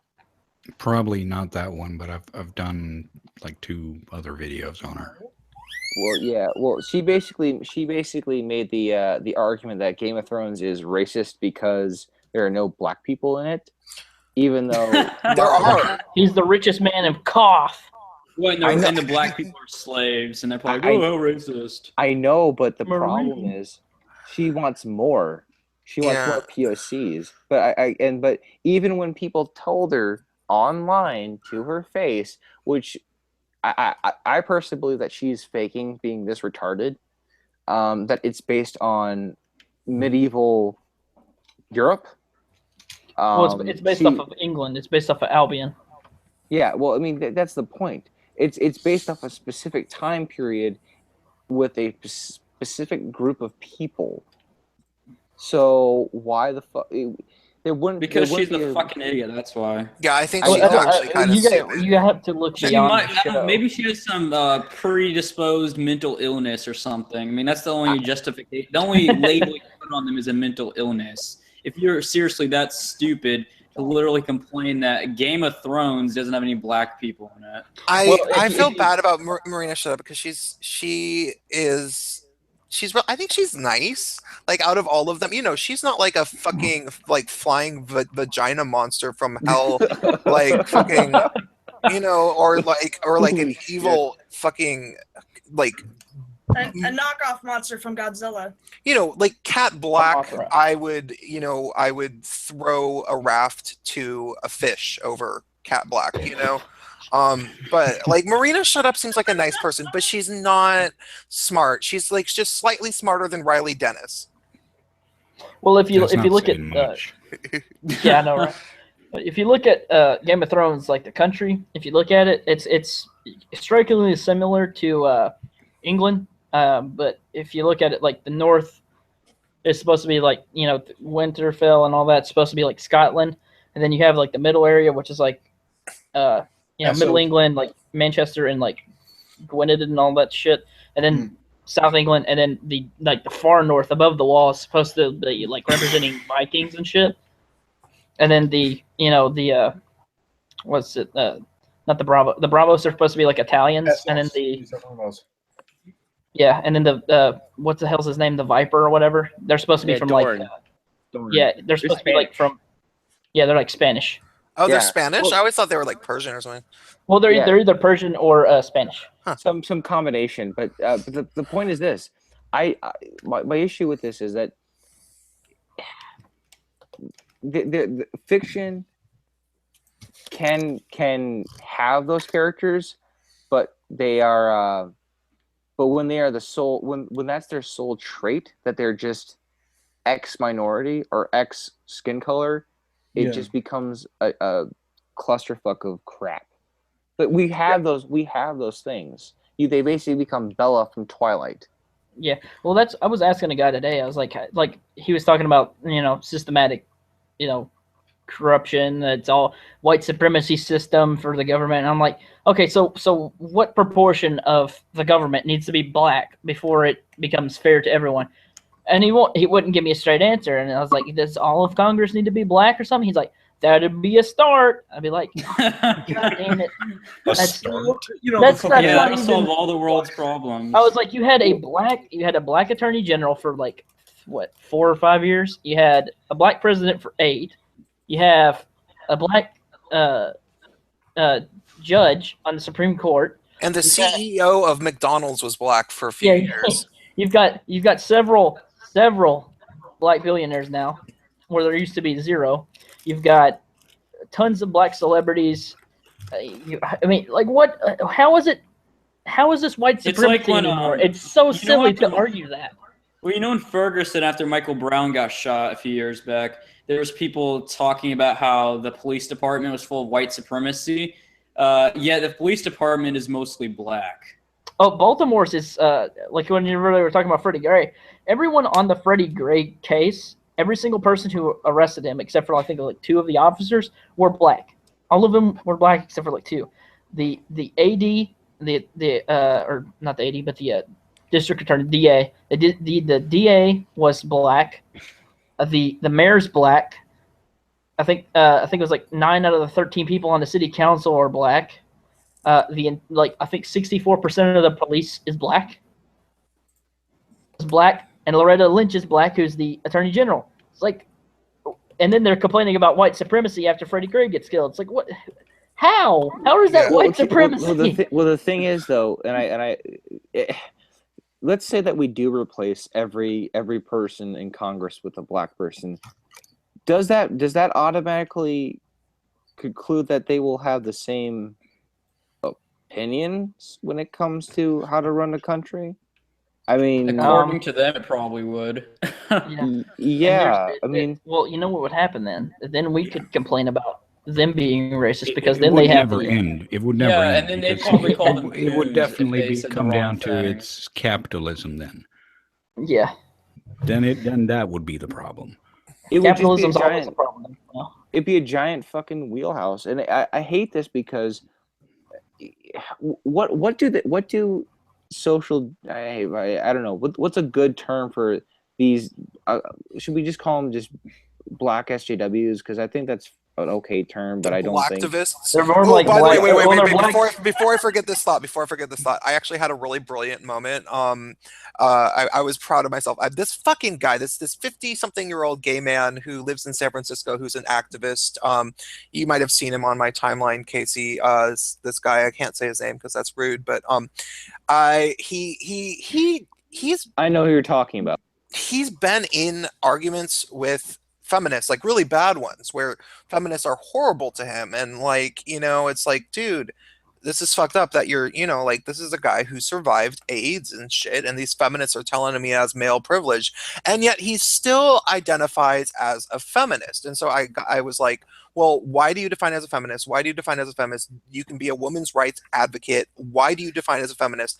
And then it got to the point where I was like, so he's like, so you define as a feminist because you think that that's the best way to be a women's rights advocate.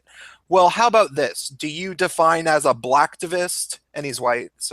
And he was like, well, no, I wouldn't say. I'm like, well, but you, if you're going to do work for the black community, I'm going to demand that you call yourself a blacktivist if you're going to call yourself a feminist. And I shut him down at that point. So if that ever comes up, you should start telling white people, like, well, do you want to encourage anti-racism Black for Lives Matter? I've met quite a few of these people that say, the whole system's rigged for white people to succeed over black people. And I go, Not well, true. yeah, exactly. It's not true. So I go, so what exactly what exactly would make, this fair for you guys? And they'd be like, well, we need to have more black people in power. We need to have more this, and this.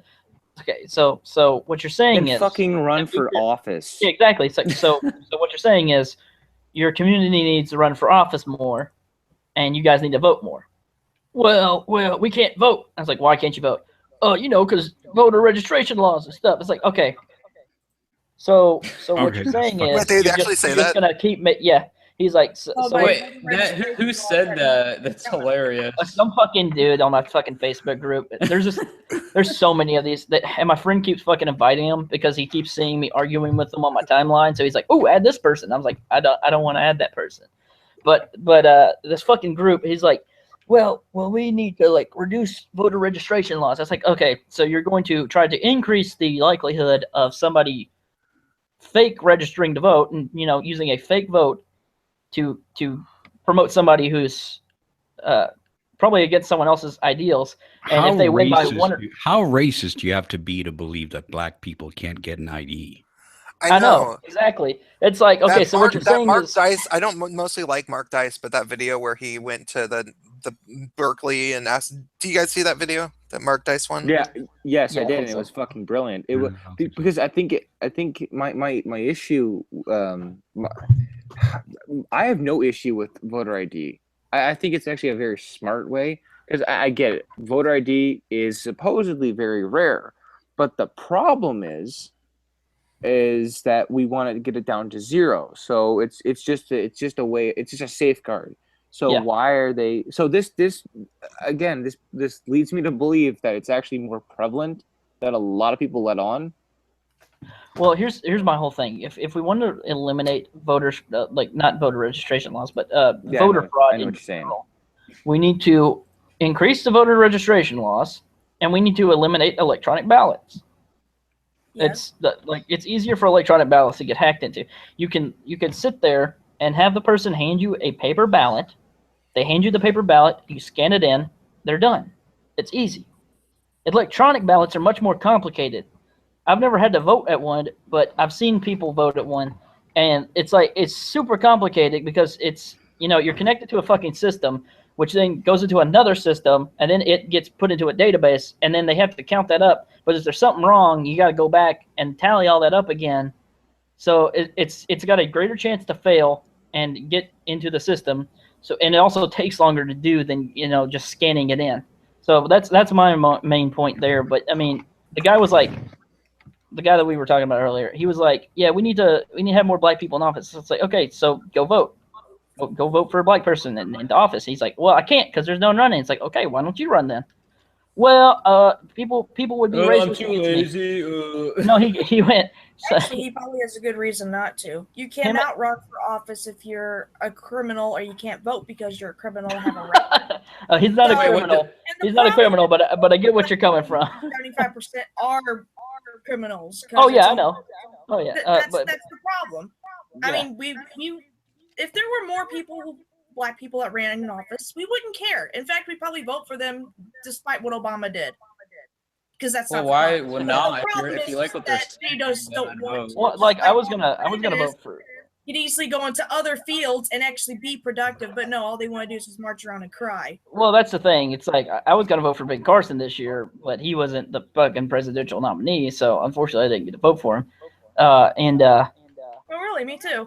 Yeah, no, I like Ben. I He's a smart was guy. gonna vote for Ben Carson too. No, but it's like you've got. Thank God he didn't get far enough. He's an alright guy. He's got some very questionable things about him though. No, I think he's. I mean, on politics, there's some areas he's fairly smart in, like economically. But I mean, on religion and abortion, those issues, he's an idiot on. Some of his quotes are very questionable.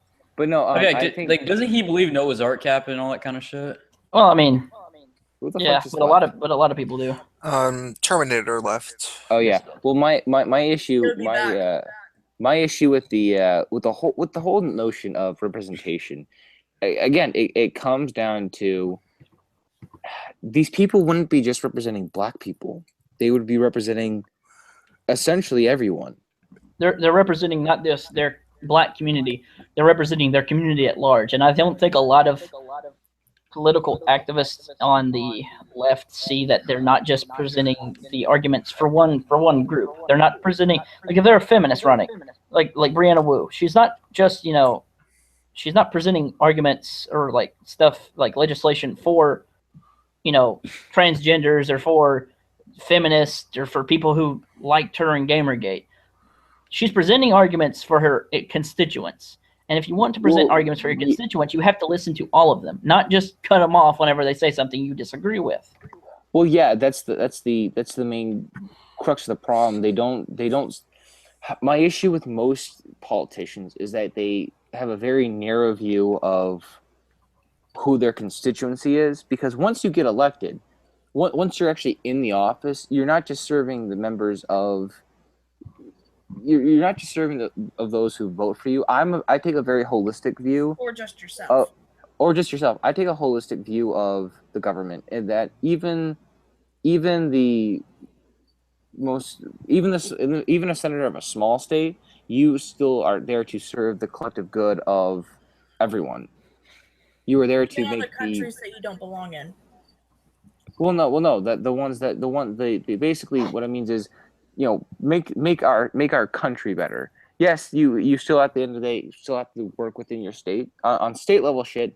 That's where you should focus on. But on matters of federal law, you have to be able to look at the whole picture. You have to be able to say, well, this is what makes sense for a sort of countrywide concept. Like we were talking earlier, Polypod, that Polypod, there should be okay. Polypod. Yeah.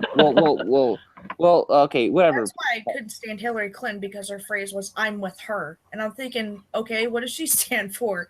It's only her. So that's the thing with a lot of politicians on both the left and right, is that I don't think that they're really concerned about the entirety of the nation. I think they're concerned about their voter base, and this is why I live in Kentucky. So I've had Mitch McConnell and Rand Paul for the last few years. I've voted for Rand Paul both times, but this Mitch McConnell, no, I'm not voting for him this time. I'm sick and tired, because all he's concerned about now is concerned about appeasing the Republican Party instead of appeasing the state, which and the country. Which fucking fraction of the party is he trying to appeal to? Because exactly, he's kind of like Obama in that way, because he flip flops on a lot of issues, and then he goes haywire and goes to one side and then goes to the other, and he tells fucking Senator Warren to shut the fuck up, and then he goes around and he fucking says, "Oh, we shouldn't be discriminating against people." He's so off the wall about everything. It's so confusing to listen to him speak. Did you guys see? Just speaking about pleasing your voting base, did you guys see the new Hillary Clinton video where she says the future is female at the beginning? Yeah, I saw that. What is that? Serious? It's really fucking. It's hard to find. Cringy. It's the cringiest thing you ever saw. It seems like she's on. What was it for? It seems like she's on drugs. Every time she makes an appearance on camera now, she looks like 10 years older than the last time she went on camera. And maybe it looks like she's they skinned Hillary Clinton and then put the skin on an actor or something. She doesn't even really look like her. Well, the reason is because the Fountain of Youth is inside of the Capitol, and she can't get back there anymore because she's no longer a senator, secretary of state, or a presidential candidate. Yeah, it would suck to be her. Fuck off. It would suck to be any of those politicians. I guarantee you they get emails on a daily basis from fucking crackpots, kooks. You know how bad it would suck to be the fucking president? You're working nonstop. Unless you like doing it, you're working nonstop. You don't have a lot of freedom. If you want to go somewhere, you gotta have 100 guys with you. And then you get I think it's more funny because you get harassed by the media all day, and then you try to do your job, and then half the country fucking hates you, and then the other half fucking loves you. But if you're a good one, 70% of the country likes you, and 30% hate you, and that's still quite a large majority of the when do you think the last time we had a president that 70% of the country liked? Clinton was there. George Bush after 9/11. I wasn't born then, so I couldn't say, but Bush after 9/11. Wasn't Barack kind of like that too? Fuck no. Barack's when he first, the first day he got elected, probably, since he was black. No. Barack's highest that he ever went was 58%, and his lowest he ever went was 19. Fucking for real? Yeah. Oh, fucking Christ. What the hell did he do at 19? I think that was after. Hang on, let me check that. Fuck. Maybe I'm thinking of Bush. Maybe I'm thinking of Bush. I think it might have been Bush though. I know his was 38. I know for sure. I had one of them that I saw, and he was at 38% whenever I looked at it, and that was right after. Was it Ferguson? It was 38%. But it's surprising the amount of black people that think that Obama did fucking nothing for them. It's very surprising. No shit. They didn't do. Okay, first off, no shit. He could have gone back to his. It's not his fucking hometown. His hometown's in fucking Hawaii, Chicago. Oh shit. Fucking Rom. Do you think? Hey, quick question. Political pod. Yes. Do you think that Rahm Emanuel is gonna get fucking ousted from that place? I heard a lot of people From getting what? fucking pissed. Chicago? Yeah. You think they're gonna chuck his ass out? I It's hope a good, so.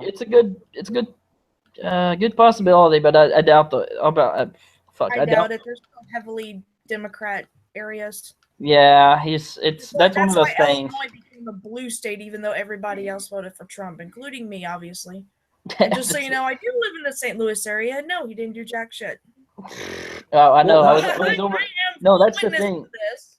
I was in fucking boot camp whenever the fucking Ferguson riots were happening, and they were like, yeah. And then once I got out, it was after for individual training. They were like, yeah, you guys can't go to St. Louis, and we were like, why? It's like, well, there's still riots going on and shit. We don't want y'all to get fucking Yeah, that hurt. literally happened like less than 10 miles from my old house. Fuck that, dude. That's Here's way the too thing, close. I was so close to North St. Louis. That's like the ghettoest part of St. Louis, period. And I heard gunshots while I slept. Because that's how Fuck bad it is. And then the Ferguson thing happened, and it just got worse. And I'm like, oh, God. Hey, I mean, at least you don't live here in Bowling Green. We had a massacre here. Just be thankful. Poor Kellyanne He made a Conway. joke. I made a joke. Everyone it's should have funny. laughed, but never mind. No, poor Kellyanne Conway. Poor Kellyanne. Kellyanne Conway's just getting rammed. Ugh, Yeah, well, dude, my issue. she just says stupid shit and then she doubles down on it. She doesn't fucking See, the problem retract her problem statement. with her. The problem with her is that she's very smart, but she shouldn't talk to people because she is smart. That's the fucked up thing. But she's kind of those very quiet people in real life, I think. Her and Sean Spicer just need to shut the fuck up before they ruin the Trump administration. Why is Sean Spicer the fucking press secretary? Because I don't even know. He's a fucking idiot. Get Milo. Get you know. Hell no. Hell no. Get Milo. Come on. You want to piss off over half the I country? don't That's how you know. piss off over Milo half the doesn't country. actually want to do that. He might have joked about it a few times, but he would not. Come on. Get Shapiro, dude. I mean, I'd like Shapiro fuck in office. no. Fuck no. Shapiro won't. Oh, work what with Trump. has Sean Spicer done? I haven't even been keeping up with all He that just stuff. says the stupidest shit ever. I'll have to watch it. And then Is it says, funny? yeah, Kellyanne was right. There was a Bowling Green massacre when there wasn't a fucking Bowling Green massacre. My fucking head. Hey, whatever the fuck. Who gives a shit? But but to the point. But that's the point we were trying to make was what the fuck were we talking about? Because we just You said that you were talking to me about something and we were discussing something. I'm guessing you're talking about when you were helping Huff. You know the thing with the guy? Yeah, you know that thing. Alleyway, Rahm yeah, Emanuel. that thing. Yeah, Rahm Emanuel. We were talking about how basically politicians only cater to their base essentially. Yes. They don't really look at the holistic picture. Rahm Emanuel really only appealed to who because I really wanted to get at him was that it was everyone that was not on the south side of Chicago. That was kind of his base. He didn't really go to the north side at all to campaign because he kind of knew that they were just going to vote for him because they're not even going to. This is my one genuine criticism of the black community in America. They really don't look outside of the Democratic Party. They've started to. They're a very self-centered community, I guess. But I mean, they're not. We don't really have a black community here in Bowling Green because it's we have a large It's cracker. It's cracker. Well, it's not cracker. We have a large percentage of immigrants because we're a refugee city. So we have Bosnians, we have Iraqis, and we have Syrians coming in now. So we have not anymore. We don't. Well, here's the thing though. I don't know why this has happened. No, I understand why it happened back in the day. It's because the Klan would show up and basically force you to vote a certain way. So my theory is that it just basically became old habit at that point. It became tradition. Each family member. This happens all the time. Your political opinions are most likely offspring of your parents' political opinions. That's how it happens in these black neighborhoods. Well, and I see this trend, and I don't know if it's for everybody, but I've been seeing for each generation, at least on my family, we have it goes from like left and then to right and then to a little bit more left and then to right and then to a little bit more left and then right. And I'm kind of the more left of my family. I'm still a Republican, but I'm only economically conservative, I guess you could say. But I just see a trend in like the black communities that they've been voting for like the Democrats for like the last fucking 100 years or so, maybe less than that, 50 years, something like that. And they don't seem to remember the times where the black community was being harassed for voting Republican. And you can look at Well, that's because it was hundreds of years ago. And Republicans are shit. No, I mean like reminding 800, them. like 1900 and 17. But like if you look, like back in the day, there was a guy, I forgot what the fuck his name was. I saw a video on him today.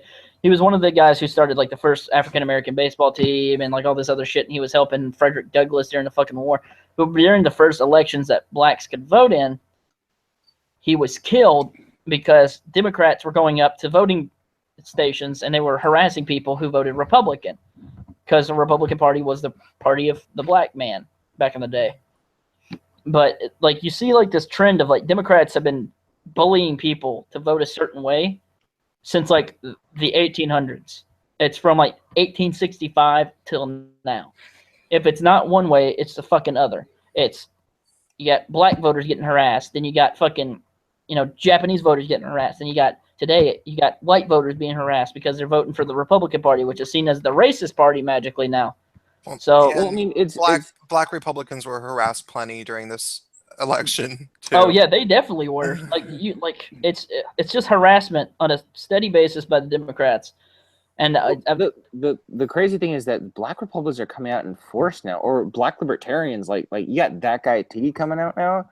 I think that's. Oh, dude, like that's the great part about the party now, and I love being a Republican in this day and age because we've got an increase in gay Republicans, black Republicans, Hispanic Republicans, every type of Republican, and I love it because I love a more inclusive party. Well, yeah, I mean, it's not even just ethnically inclusive. You're talking about different branches of a party that have different ideologies. You have conservatives, you have paleocons, you have fucking anarcho-capitalists are now joining the fucking. I don't think we have as many anarcho-capitalists. I know, we're not gonna have any ANCAP. I know they don't like government. They're a minority of a minority, but you also have. We got libertarians. You got your paleocons. You got your social liberals, economic conservatives, which is what I am. It's a more inclusive party today, and I'm liking it because we're starting to realize that there's more voters than just the fucking white base that we've been relying on for the last few years, which is why we've been losing elections left and right. There's more than the white upper class. That's honestly I understand. That's what we've been perpetrated as for the last fucking 20 years. Well, the word you guys basically the Republicans said fuck these special groups. We're basically just gonna take the Democrats' fucking original base, and they took the fucking white working class. Well, I think the Republican Party's going more back to its roots now. It's going more back to a. Yes. Hey, everyone should have a vote. Everyone should get a say, and they shouldn't be bullied into saying something that they don't mean. I'll say this much: I'll never vote for him just because I don't think he'd make a great president. But I respect the hell out of Ted Cruz. I respect Ted Cruz, daddy smacked Sanders the other day. It was really funny to watch. That was funny as shit. But I also think when it comes to the party, well, I mean, even the Democrats are reverting back to what they used to be. Except this time, it's not fuck the black man; it's fuck the white man. That it's in reverse now. It's becoming the part. It's literally becoming the minority party. That's what I find hilarious about it. That they've basically done a complete 180 where their original platform was. Mm-hmm. Well, if you look at and I've been talking about this for the last few weeks because I've started to notice it more and more. If you look at the voters that are coming out now, you've got your millennials, which are more left-leaning voting base now, more than ever before, since like the 1960s, or not 1960s, the baby boomers. Whenever you had the hippie generation or whatever the fuck, you had more liberal voters now than you did then. However, starting right behind them are the generation after the millennials, the 2001s to like, today. You've got that group that's starting to be in their 16s or 17s or whatever you want to say, and they're starting to become the more right-leaning centrist group. They are centrist. They're more centrist than any other group has ever been in the history of voting.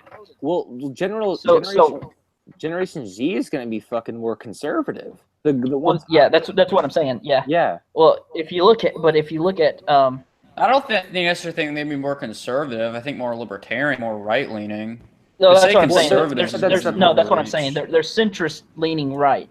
They're socially liberal, but they're economically Republican. I think that there's a high probability that there's going to be relatively conservative aspects. One of the things I think is going to happen is that there's going to be a major epidemic of cancer from the transgender community, and in particular, it's like real cancer or like. Yeah, well, because taking hormones is very, very increases the Yeah. probability for people to have cancer, and I think especially if you don't do it supervised, and there's a lot of trenders who are female to male who end up ordering, because it's not that hard to get testosterone, like it's actually relatively easy, and so there's alleyways or something. yeah, it's internet shit, and so there's a lot of people that order. Somebody is, I think that's maybe Anthony. I'm going to mute you for a second just to see if, yeah, it's Anthony making all the noise. Anthony, you can unmute yourself when you are ready to hopefully not make as much noise. I think that there's going to be a big spike in cancer, especially from female to male people who have taken testosterone illegally, because it's really only been going on for a bit over 10 years, which is not really long enough for it to happen. But there's going to be I think it's going to be a How does that cause cancer exactly? The artificial testosterone people are Everything taking. causes cancer, man. Yeah, I don't know. Like, are there any studies? How do we cause cancer? I think that if we knew how something caused cancer exactly, go to 4chan. Well, it's just I guess not. Yeah, it's like radiation type stuff. We have a lot of radon here in Kentucky, so we have a super high rate of cancer patients, and it's because we have caves, and the caves emit radiation somehow. I'm not a fucking cave studier, so I don't fucking know, but I know it's the radon inside of the caves and our soil. Makes this a fucking it's basically kind of radioactive, but not super radioactive. Wait, so are there any studies studies out there that prove that? Yes, there is. There's that's why a disproportionately high number of fucking coal miners have it, because they go into the fucking coal mines and the caves in Kentucky and shit like that. And a lot of the people at Mammoth Cave National Park here, a lot of the tour guides have cancer now, like back from the 50s and shit. Actually, you guys That's why you have a radon I don't think that's detector. the sole factor either.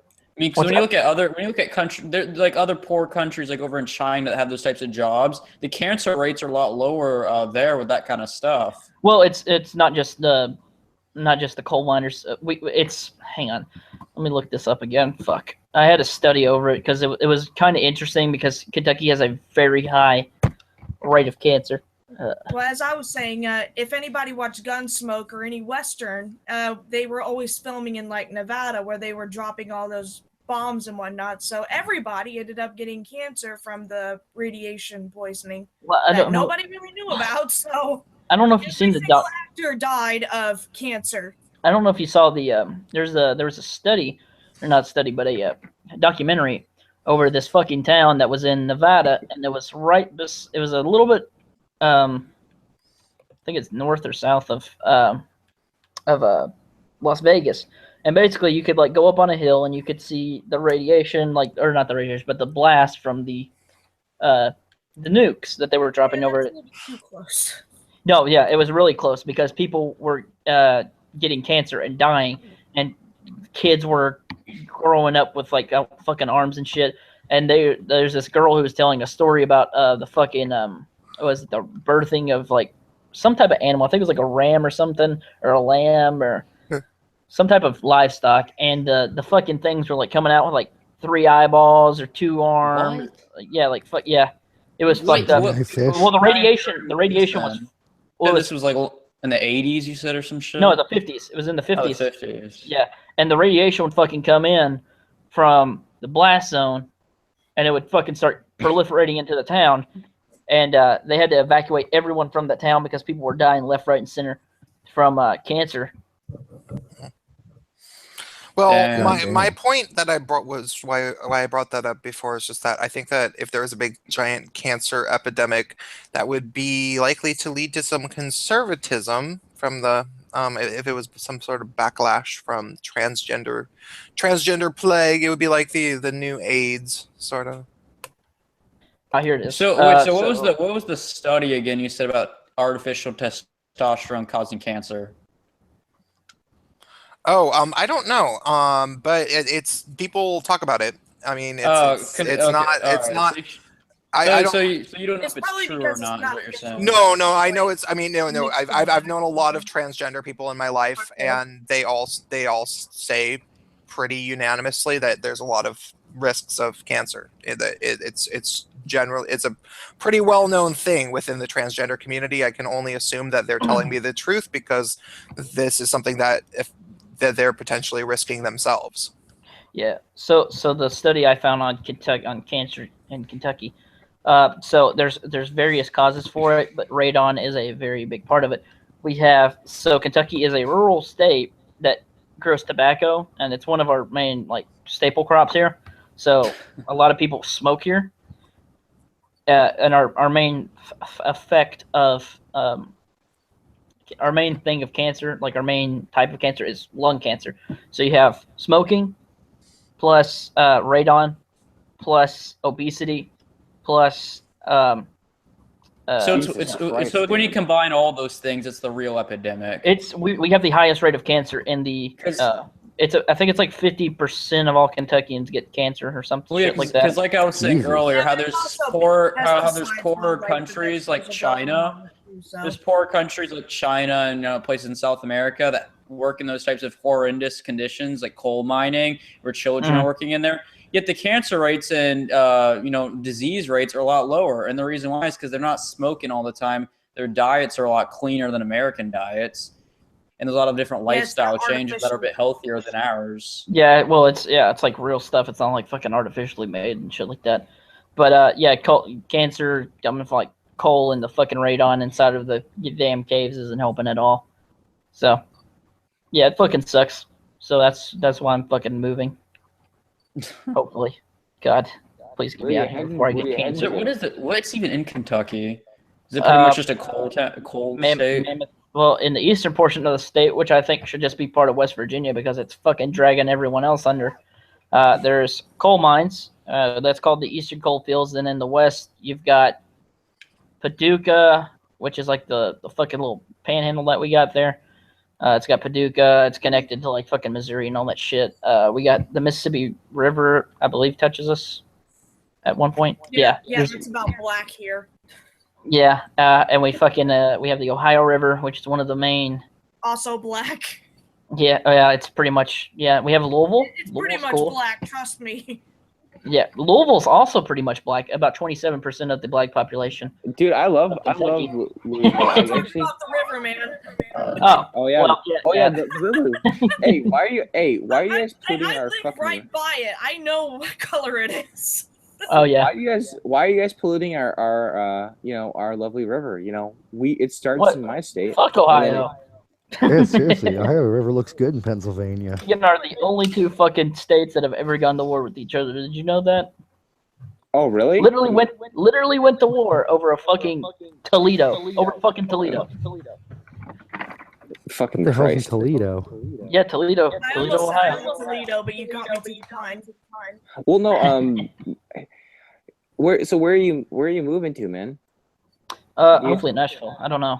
It just depends, I guess. Yeah, well, Nashville's a good place, man. I mean, they're going through their own stuff there. No, Nashville's a nice city. I like it. It's big enough for me. I like Bowling Green. I like mid-major cities. So they're small enough to where the traffic isn't terrible, but they're big enough to where I have like Where shit you to do. wouldn't have to drive like 40 miles to get a gallon of milk. Well, it's more like they're big enough to where I can do shit in the town, like go to fucking like, you know, drink or something like that, like to a bar and like a club or whatever I want to do. But you know, they're not like super fucking big. Nashville's super fucking big, so that's my main concern about moving there. But I don't know. I just need to move out of fucking cancer What's their country. population? Huh? What's their population? Like 300 million or bigger? Where? Nashville. 300 million? What the fuck? 300,000 is what I meant to say. Nashville. It's literally the entire population of the United States is in Nashville. That's yeah, literally. That's it's pretty large. I mean, 679,000. Oh wow, that's pretty big. Oops. And then Bowling Green is I think like 62. Yeah, 62,000. Hey guys, I'm actually gonna head out. It's pretty late here. I'll talk to you guys later, all right? Okay. Have fun. I might end this stream pretty soon because we've been sort of pittering out in terms of discussion topics. So Did you guys already talk about the dear white people thing? Yeah, do you have anything to that? say No, I was just, about it? that was hilarious. I wanted to it. People are so butthurt, and it's funny how they acted just like the social justice warriors. Big Alaska did too. I mean, yeah, he was like, "It's white genocide." I'm like, "No, it's not. It's this satirical show that you're getting butthurt about." I mean, I don't enjoy. I mean, people can wear whatever. I don't like, really care. they were trying to. Well, they were trying to preach out and be like, "Oh, blackface is awful. It's horrible and shit." I was like, I don't care. Nobody said anything about When the hell have people been doing that shit? No one said anything about fucking Dave Chappelle wearing fucking whiteface. So why the fuck should anyone care about someone wearing black? I just think anti-social justice warriors have become. He threw crack on his face or donut powder on his Well, face. I'm talking about whenever they had the fucking. He dressed up like a fucking news reporter one time in the Chappelle show, and he like powdered his fucking face or whatever the fuck. But my main point. Black people went to like salons and painted up their faces to look like white people. Yeah, but my main point. I remember that now. Yeah, my main point is that fucking. I mean, I don't care what you fucking wear, dude. It's a fucking costume. As long as you're not doing it in a fucking idiotic way and going around fucking like being an asshole about it, I don't care what you wear. You can fucking dress up and wear that shit all you want. Well, here's the thing. It's like, it's freedom of fucking expression, man. It's freedom of speech. You can't fucking start curbing people's fucking freedom of speech because you don't fucking like it. We're talking about blackface. Yeah, I mean, it's fucking freedom. I know it's got racial implications and shit, but I mean, who come on. cares? Exactly. It's like, stop getting Like, offended by who the fuck everything. gives a shit? So, it's like nowadays And that was everything's supposedly racist. Even if everything nowadays was racist, who fucking cares as long as no one's getting hurt? I don't see the issue.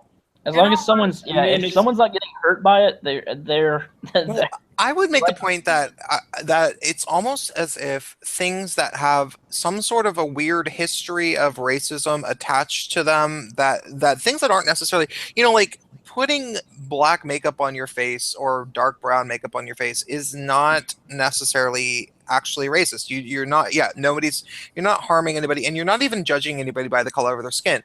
Same with using the N-word. Like, it's just a fucking word. It doesn't make you racist to use it. Those things are often cared about a lot more than people actually being racist. It's like, it's completely okay to be racist, both in terms of having being racist towards white people is encouraged, and then having the complete bigotry of low expectations, trying to excuse for kids who torture a disabled boy and say, oh, they weren't being racist, they were just being kids. They're just kids. They're just kids. Kids be kids. Bad No, that's parenting. so I was trying to make a fucking point about these kids the other day. I was making a point, and the fucking guys were like, I can't believe you would advocate for blackface. It's like, no, I'm not advocating for blackface. Personally, I think it's fucking distasteful and stupid. But I'm going to allow someone to fucking do it, dude. Like, you're not going to fucking curb someone. And I was, like, bringing up the fucking point. There's, like, I don't know if you guys have seen the show Atlanta. Atlanta's got a fucking character in it. Atlanta. It's about living in Atlanta, Georgia. But it's a good show. You should watch it. it was basically there's a character in it named Tobias, and Tobias dresses up in fucking whiteface and does this really creepy fucking smile at the end of an episode. And I was like, why the fuck haven't y'all talked about this? Why don't you talk about this shit? Why didn't you talk about Snoop Dogg dressing up like a fucking white person for Halloween? Why didn't you talk about Dave Chappelle doing it back when you thought he was fucking funny and shit and he had a show? Why don't you talk about fucking, Kevin Hart whenever he did it in that fucking, what's it called? Epic movie or whatever the fuck he was in. Okay. It was like one of those older fucking movies. It's like, if you're going to complain about one thing, you're not going to be, you can't fucking pick and choose what you want to complain about, dude. It's either fair for all or fair for none. You can't have it both ways. I think that's the problem with everyone. I mean, even within the anti-SJW circle jerk, people are the exact same way. They're hypocritical, just like how the social justice warriors are. No, I agree, and it's like, I mean, if I want to wear blackface, they'll complain about when there's racist, quote unquote. It's not even real racism against white people, like the Dear White People Netflix show. Yeah. See, no, I don't think it was when racist. when there's racism against black people, half the time they don't even care. Yeah, that's true. But it's like, you can look at like shit like, what if somebody wanted to dress up like Mr. Popo from fucking Dragon Ball Z? They can't wear blackface now because you said you can't wear blackface now because you said they couldn't. So now they can't dress up as their favorite Dragon Ball Z character. Good job, you asshole. They colored in purple, just like how they re-dyed the Pokemon Jinx to be. Yeah, purple. Jinx. Yeah, that's What? Oh, did a bunch of people get butthurt about that? Oh, to an enormous extent. I forgot about that. Wasn't the show originally aired in Japan? Yes, it was. Yeah, but in Japan, Mr. Popo's actually so over like there a they fucking, didn't give two shits, but when you come over here, people get all offended. Well, Mr. Popo's actually he's supposed to be a ancient fucking. He's a genie.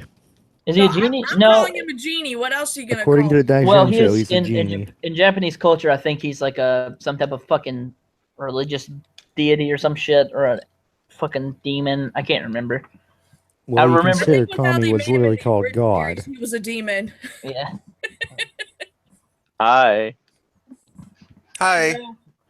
Hello. I was trying to pull off the Popo voice. Oh, it's hair. Popo. Hi. Yep. Hi. Poor Cronin. Yep. Ah! You always got picked on. I don't remember the Pecking Popo order. guy. Is he the? Oh, he was the weird genie. I remember him now. Yeah. Yeah, he was if you watch Dragon weird. Ball Z, No, I watched Dragon Ball Z. no, he's the, All I he's could the think of greatest. all I could think of for a while was he's like up in the clouds and shit, right? Yeah, well, And that's all the of greatest the, part of the- Dragon Ball Z. Tommy's abridged, looking dude. at. Yeah, with the old man. And the With Kami. more recent and child-friendly dubs had him, instead of being black, colored him the blue, which looks Team hilarious. Force Are you talking Guard. about the one they put on like Yeah, Nickelodeon? no, Dragon. Mhm. Yeah, Dragon Oh, Ball yeah. Z Kai. Dragon Ball Z is so fucking Yeah, that weird. one, the fucking one they put on Nickelodeon is so Super. stupid. They like cut out half the TV show, half the series. That's Kai. It's because it skips all the filler episodes and it just goes Yeah. straight to action because they don't want to fucking go for fucking 20 episodes. Or the Yeah, one they where it's like the fuck shit. people or the one episode where the people are fucking in it they took out. Oh, Wait, God, what episode was that? I don't It's remember. like I don't even know if fucking they were ones. fucking, but it was always women half naked on a beach with No like reason. ginormous tits, and they cut that out. So they It was- didn't cut out Bulma flashing her pussy, but they cut that out. Yeah, just like how was it Sailor Moon, where they made a couple characters cousins when really in Japan they were like lesbian lovers, and so it got really Ooh. awkward with the translations. Ooh la la. Like how they made Somebody them else. I'm not androids a instead of Sailor Moon cyborgs. person at all, so I can't say who else. But I'm pretty sure someone in the comments will probably correct What the that. fuck is Sailor Moon? Is some And all the weird anime. relentless nudity and Sailor Moon rainbow. was okay. My So husband really loves it. it was the girl. It was like Dragon Ball Z for girls, basically. It's one of those what's fucking Seta? Is that what's the name of it is? Seta show? I know what you're saying. Sentai, is it? Yeah, it's like Super a Sentai Force. something another. Yeah, Super I'm Sentai. a Samurai It's- Pizza Cats it's kind of person. So, like Super Sentais are like Power Rangers, fucking Sailor Moon, and fucking the Ginyu Force. You know what this is proof of? They're like a group of like strong individuals that wear like costumes that are similar. You know what this But, is all proof of? That was originally appropriation. naked in Japan, but they had to put like a rainbow thing over him while they. Yeah, but no, like Sailor Moon's basically it's the magical girls or whatever the fuck you're calling it. I can't remember what the fuck it's called. I think it's magic. That was Light of the moon, I will punish you, or some crazy crap like that. I never watched it. I really hated that show. It was so annoying. I only You know watched this the is all first proof couple of seasons, and I guess it got like way better after that. No. Oh, really? No, it Nope. didn't. You want to watch a show that never fucking ends? Go watch One Piece. It'll never fucking end, and it keeps going and going and going. Inuyasha. No, you want a show that never ends. Inuyasha. Doctor Who. You want a show that never ends? Yeah, no, really. Yeah. You want an anime that'll never end? Watch Gundam because they're doing Gundam Yeah, Gundam was the prequels other now. Yeah, what's that? You said you want a prequel for a prequel? I got you, fam. Yeah, Or exactly. Dragon Ball. They just keep retconning shit. Mind you, I like You guys their know that they prequels actually prequel. named. Did you know that they named all of these Saiyans after vegetables? And now with the Reddit- new Dragon Ball Z, there's an Reddit- entirely new universe with full of Saiyans apparently. Well, I they heard made about another that. series. Yeah, super. Yeah, you didn't know Dragon Ball about that? Super. Series Dragon after Ball Dragon Super. Ball It's really Z. good. After Dragon Ball Z, wasn't there another series they came out with? GT, Yeah, something that's but not it's that's been retconned retconned retconned because canon. it's shit. It is shit tier. Such Garbage. a shit Or tier. you know, anime they got you know what they should have retconned. done? You know that mini series that was within it? Because I remember I had the discs. Like it was when I was like 12. I had all the discs for like all the episodes. The one where it was the androids that were like destroying the Earth, and Yeah, then it was the grown. Cell- It was Cell. grown up Goku's Gohan. It was grown up Gohan. Oh And, yeah, that's some other. that's It's the the thing. purple hair dude going Trunks. around, and they Yeah, had to Trunks. like try to that's stop. that's in the them. new series. Yeah, the Android Notice that we're Saga. all Yeah, in they should have made an entire series out of that. Well, Yeah, they yeah, do it's kind like of do it, but it's kind of called the Cell Saga. Yeah. But the Cell they Saga don't is the go best down. No, I season. mean they should have focused more on the androids, you know, destroying the Earth, like how it was in. I don't know if you guys have seen it. It was an extended clip. It wasn't even part of the series. It was like sort of outside of it, and it was like a look at into the future, what could have happened hadn't they destroyed Cell. You're talking something like a history of Trunks almost. Yeah, I think History that's what it was. I don't know. I saw That's what this he years talked about. ago. I was Trunks for Halloween when I was like 18 in New York. Nice. Nice. When I was Anybody like, recognize you? That's a god tier costume. One person. Oh One my person. God. And I in New York? Yeah, What? well no, but this was in the year 2000 when it was like it had only been coming on Cartoon Network for a while, and I don't even know if Trunks was introduced into the series at that point. I think that he might not have been, but it was like if you were a nerd, you knew who he was and everybody liked him because he's the coolest looking character and he's the only person with a weapon. And Lies. Adult Gohan is. He's the coolest. oh, shut up. No, he goes super. He goes Saiyaman. He loses his coolness. No. No, so I'm not yeah, talking- one guy of all of New York, but he was so stoked. He was like, "Wait!" He saw me from like 100 feet away, and he was like, "Wait! Are you Trunks?" And I was like, "Yeah." And he's like, "You're the man. Let me give you a hug." Like These days they'll be shouting cultural appropriation. You're appropriating Asian culture. He's not even Asian. It doesn't matter. Remember with fucking Appropriating Dragon Ball Saiyan Evolution? He's alien. or did you guys see the that rapper from? I think it was the dude. Have you some rapper who was on some rap TV show talking about how Japanese culture is how racist it is and white supremacist because all the characters have like European futures. Well, did you know that No, it's Japan, because they're Japan's homogenous culture as is fuck. actually xenophobic as fuck, though? Yeah. Yeah. It's extremely xenophobic. No Gaijin. Heard that shit Actually, a lot. every single island. They're all kinds of phobic that we've never even heard of. You know, they're actually afraid of people that wear tattoos. Yeah. Yep. You also I'm can't. not afraid of people, but I don't like people that wear pierced. I know a bunch of exactly pierced why things. Japanese people are afraid of tattoos. It's because most of the Yakuza have tattoos and shit. Yep. And the Only Yakuza have triads. We're tattoos. saying we do not allow people with tattoos. Yep. Yeah, Yep. Yakuza They are come also- there, Yep, unless that at is their very fucking common. shop, There's they also will. a huge superstition over people who are half-breds. So they like if you're half Japanese, you'll get the Mhm. worst treatment. Well, if you go to like Hawaii and you're not from the island, they're gonna fuck with you. They Yep. call you a haole, and don't be out after night, and definitely don't go places where the fucking Like, especially if you're a tourist. Yeah, and don't be by Don't the go river anywhere. or else the goblins Don't go anywhere that they tell you There cannot are hoods go in to. Hawaii. Yeah, there were I did gangsters in not know Hawaii. that. I thought it was just Oh, a yeah. big old tourist attraction. There's horrible gang violence in Hawaii too. Yep. Oh wow, learn something every day. It's I called don't know. From my skull experience, fucking Japanese howling. weren't very racist. Oh fucking hell! All the islands are pretty racist. Well, Okinawa, they're oh my god, Okinawa. Guam's are Their racist. own special case. Hawaiians are racist. Everything's Japan racist. Racist. No, I don't know. They never every had a other problem with country in the sexy chocolate world. man. It's more What of country Pacific was it? Islands. What country was it? I think it was off the coast of Greece or something. They were like, how many migrants can you take in? And no shit, the governor of the island said, we'll be taking none because they will be in danger because we're all heavily Islamophobic. We'll be taking none, thank you. Probably Cyprus. Sounds Yes, like Cyprus. Cyprus. That was it. Cyprus is owned by 3 countries, And it was hilarious to make it. It was just like while also apparently being independent. Does not make sense. It's a we very really odd should have island. used that excuse ourselves. We had a huge opportunity with the media already calling us it. How dare you think America's a fucking Christian country, you cunt? How dare you?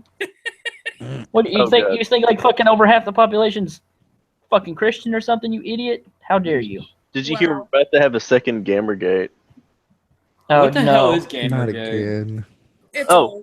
Polygon's thinking it's all right to start lying about the alt-right and Gamergate, so they've started claiming that a lot of video games that are starting to gain a lot of traction and popularity have alt-right connections. What? Yeah. What's Polygon exactly? It's really stupid. It's like the worst version of Kotaku. Yeah, it is. Like a much worse Do they version want of round Kotaku. 2? Kotaku's off. They have enough traction with the other journalist organizations. We already all know they're all in bed with each other. Thanks This to person in Gamergate. chat said, "Yeah, us Japs are assholes." They are. I love it. I like Yep. Japanese people. I've met quite a few nice Japanese people. I actually emailed one the last 2 years. He's a Kendo master actually. The fuck is Kendo? Is that like some Kendo. karate shit? Kendo. It's I like took Kendo it's for a like while. fencing, but you Kendo's awesome. don't It's fucking use like a shit. Iaido light. It's sword fighting. Yeah, Fencing. it's samurai sword fighting. It's not like fencing that much. It's more based around hitting people in the head. Usually, the 3 targets that you usually use is you try to hit someone in the head or in the wrist or in the side, but usually in the head. And if you're really really good, you can stab them in the throat, but you're not allowed to do that unless you're a black belt. Exactly. Mm-hmm. Yeah. What, do they just not sharpen the blade? That's a bamboo No, sword. it's made of wood. It's made of bamboo. It's made of bamboo. Bamboo? What the fuck? Bamboo. Shit. Bamboo is what you get after you drop an atomic bomb on a nation and the radioactive bamboo grows up. Oh, That's no, bamboo. a bamboo. What are these? A Boken? What's that? A Boken. Yeah, that. I have one of Here, those. stick through my page so you can see it. A Boken. Boken. Wooden stick. It's literally a wooden sword. And this, I think they- he actually gave this to me, the Kendo master. I don't know crap about Kendo. I was never in his class. He just saw me as a perfect, great individual, so he gave it to me, and it was very nice of him. My What dad a went to beaten karate stick. school. We got shit like that everywhere. I can get kamas, bow staffs, sais. Oh god, I came back with so much shit from Japan. It's a good thing. I'm going to fucking Canada June, July. Ugh. Oh yeah, Canada. Prince, can I fucking What are you going promote to something? Canada for? Oh, hang on. Prince, can I promote something real quick? Probably nice in the summer there. Yeah, why not? Up in Canada. If anyone in the fucking watching this or whatever, or anyone later sees this, from June 30th to July 3rd, I'm gonna be in Canada, over in Calgary. I'm going there to visit a friend, but I think one night, me and I don't know if you guys know him, Samaj Zed, is what he likes to call himself. He's a very good artist, anti-SJW YouTuber. He doesn't make videos, but he appears on a shit ton of streams. We're gonna be eating dinner or whatever, and we were wanting to invite some people to, if you guys want to come see us or whatever. We're gonna be out there. I think Futternutter might be coming. I'm not sure. But yeah, if anyone wants to come, if anyone wants to fucking come to Calgary on that night, I'll tweet it out. Probably the night of. It'll probably be like July 1st or 2nd. I'm not really sure which day, but maybe or June 30th. But yeah, if anyone wants to come, you're more than welcome. We're gonna be eating that night. Awesome. I'm gonna be at home. I don't expect many people to come out. I really don't. I got like fucking maybe have the reach of like maybe 200 people. Maybe it just depends.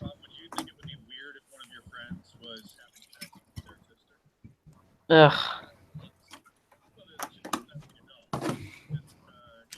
Somebody saying something? No, I thought somebody was, and I thought they were all quiet. But Someone has their TV on, probably. Wait, could you guys hear that? Hold up. Can you hear this? Yes. Yeah. Oh, weird. That usually doesn't happen when maybe it happens when I play from the Facebook player. That's strange. Sorry. I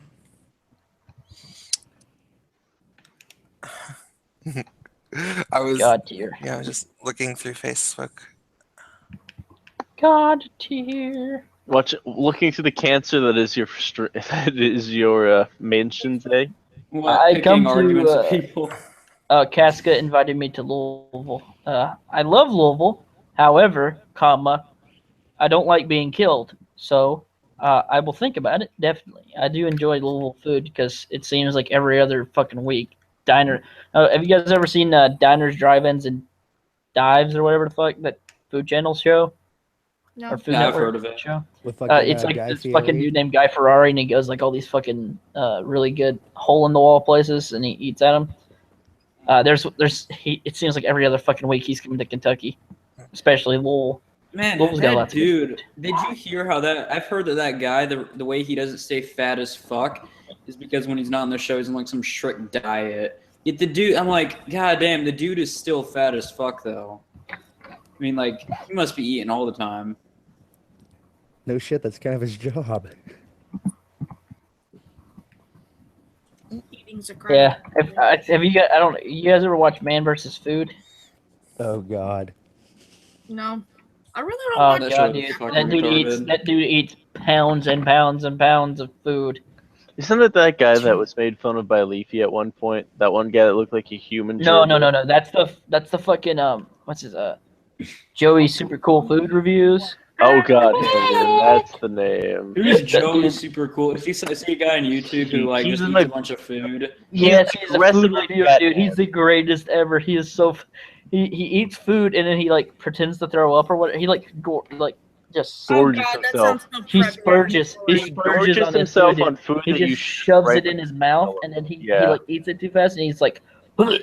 Man, imagine And he keeps throwing there's like kids in India who are like starving and they like go to the library using I think that's one of those things what that the fuck is this jackass doing? I think that's one of the arguments Leafy made about him because he's like, dude, there's fucking kids in Africa looking at that shit and they're like, fuck, dude, I'm hungry now. I wonder what they think about Epic Mealtime. Oh my god. Oh, dude, I wish I knew those people. I know, like, when you see those types of people, those types of people are fucking disgrace to this country. The people that just splurge and waste a bunch of food and put it on full blast. If someone gave me a bunch of bacon, I'd eat it. So To be fair, they Bacon. Well, it's a they can do what disgrace they to want our with it. country because Fuck, dude, I we're need an just entire saying that we plate of don't bacon care right about the now. rest of the world. I love bacon. And how arrogant we are because we have all this food and we're just gonna splurge online how we have What's all that? of it. You're a third world nation. Hey, watch this video. This guy just picking up. He's fucking stuffing his goddamn Yeah, it's like face. how we know you eat enough so that you're full and then send the rest to some We know other we can people. say canned Like a food, but fucking we're gonna grilled send you cheese this video sandwich. instead. It's like like a triple decker grilled cheese with bacon. God, Fucking man, hell. you're making me hungry. I didn't eat all day. Fuck that. Remember, It's people, 3:30 in the morning. Remember, people, when you see one of those canned food drives, don't bother putting anything in the basket because it usually just goes to the local warlord anyway. Not even kidding. Pretty much. No, I never donated canned food drives. I'll just go give it to the homeless person myself, so I know it's Yeah, actually going to them. that's the thing. I don't know if you guys ever seen it, and there's not a there's quite a few things that I don't this even guy's donate wrong canned on. food. I purposely donate water bottles because that's something that people can use immediately. Yeah, I knew a place, a supermarket, mind you, that had a bunch of those, canned food drive things next to the exit. And if you knew the night crew, they told you, no, yeah, we just restocked the shelves with that shit. No, Oh my God, that's funny. That's the fucking horrible shit about that. If you They watch, have the Adam Ruins. yeah, that's what I was gonna say. You're supposed to donate money to food bank. Yeah, food bank's a good idea. Why? Yeah. So they can keep 95% of it? Supposedly, I don't know. I mean, I don't know exactly. That's But what the Clinton Foundation was doing, was like keeping 98%. Well, no, not Clinton. They're talking about like actual food banks. The Clinton Foundation was keeping that much money, like 98%. That's they were keeping a lot of money, but it wasn't 98%. They did donate quite a bit, but I don't think they kept. I don't think they kept the whole. Well, here's the thing. And they told us about it. That big number came around because when the hurricane blew through Haiti and they were gathering up money for relief aid, Haiti saw 10% of that money. Yeah, and they only built like 6 shacks true. or whatever, and that was from the Red Cross. That wasn't from the Clinton Foundation, and that's why they're so. Well, if you look, like, I think everyone's donating to the wrong fucking things. If you like, so here's like some of the fucking charities that I know of that are scams. Goodwill. Yes. The Red Cross. The Red Cross is a scam. They also the Red Cross will also go after god games awful scam. I don't know if you heard about that. They have very bad. Like, can you point me to some website? Because I'm actually genuinely curious about it. Somebody was telling. I'll have to look it up again. It's been a while since I heard that. Also gives people blood that's tainted with like a STD of some kind or something. Yeah, they don't really check it until afterwards. Yep. Also, the Red Cross will say. The Red Cross also will file a copyright lawsuit against you if you ever use a Red Cross on any medical anything in your video games. About that, and it's bullshit. And then you got fucking Wounded Warrior Project. Although a lot of their stuff does go to wounded fucking veterans, a lot of it doesn't though. They draw a huge salary off of it. They do. They're not nonprofit. They do a huge salary shit.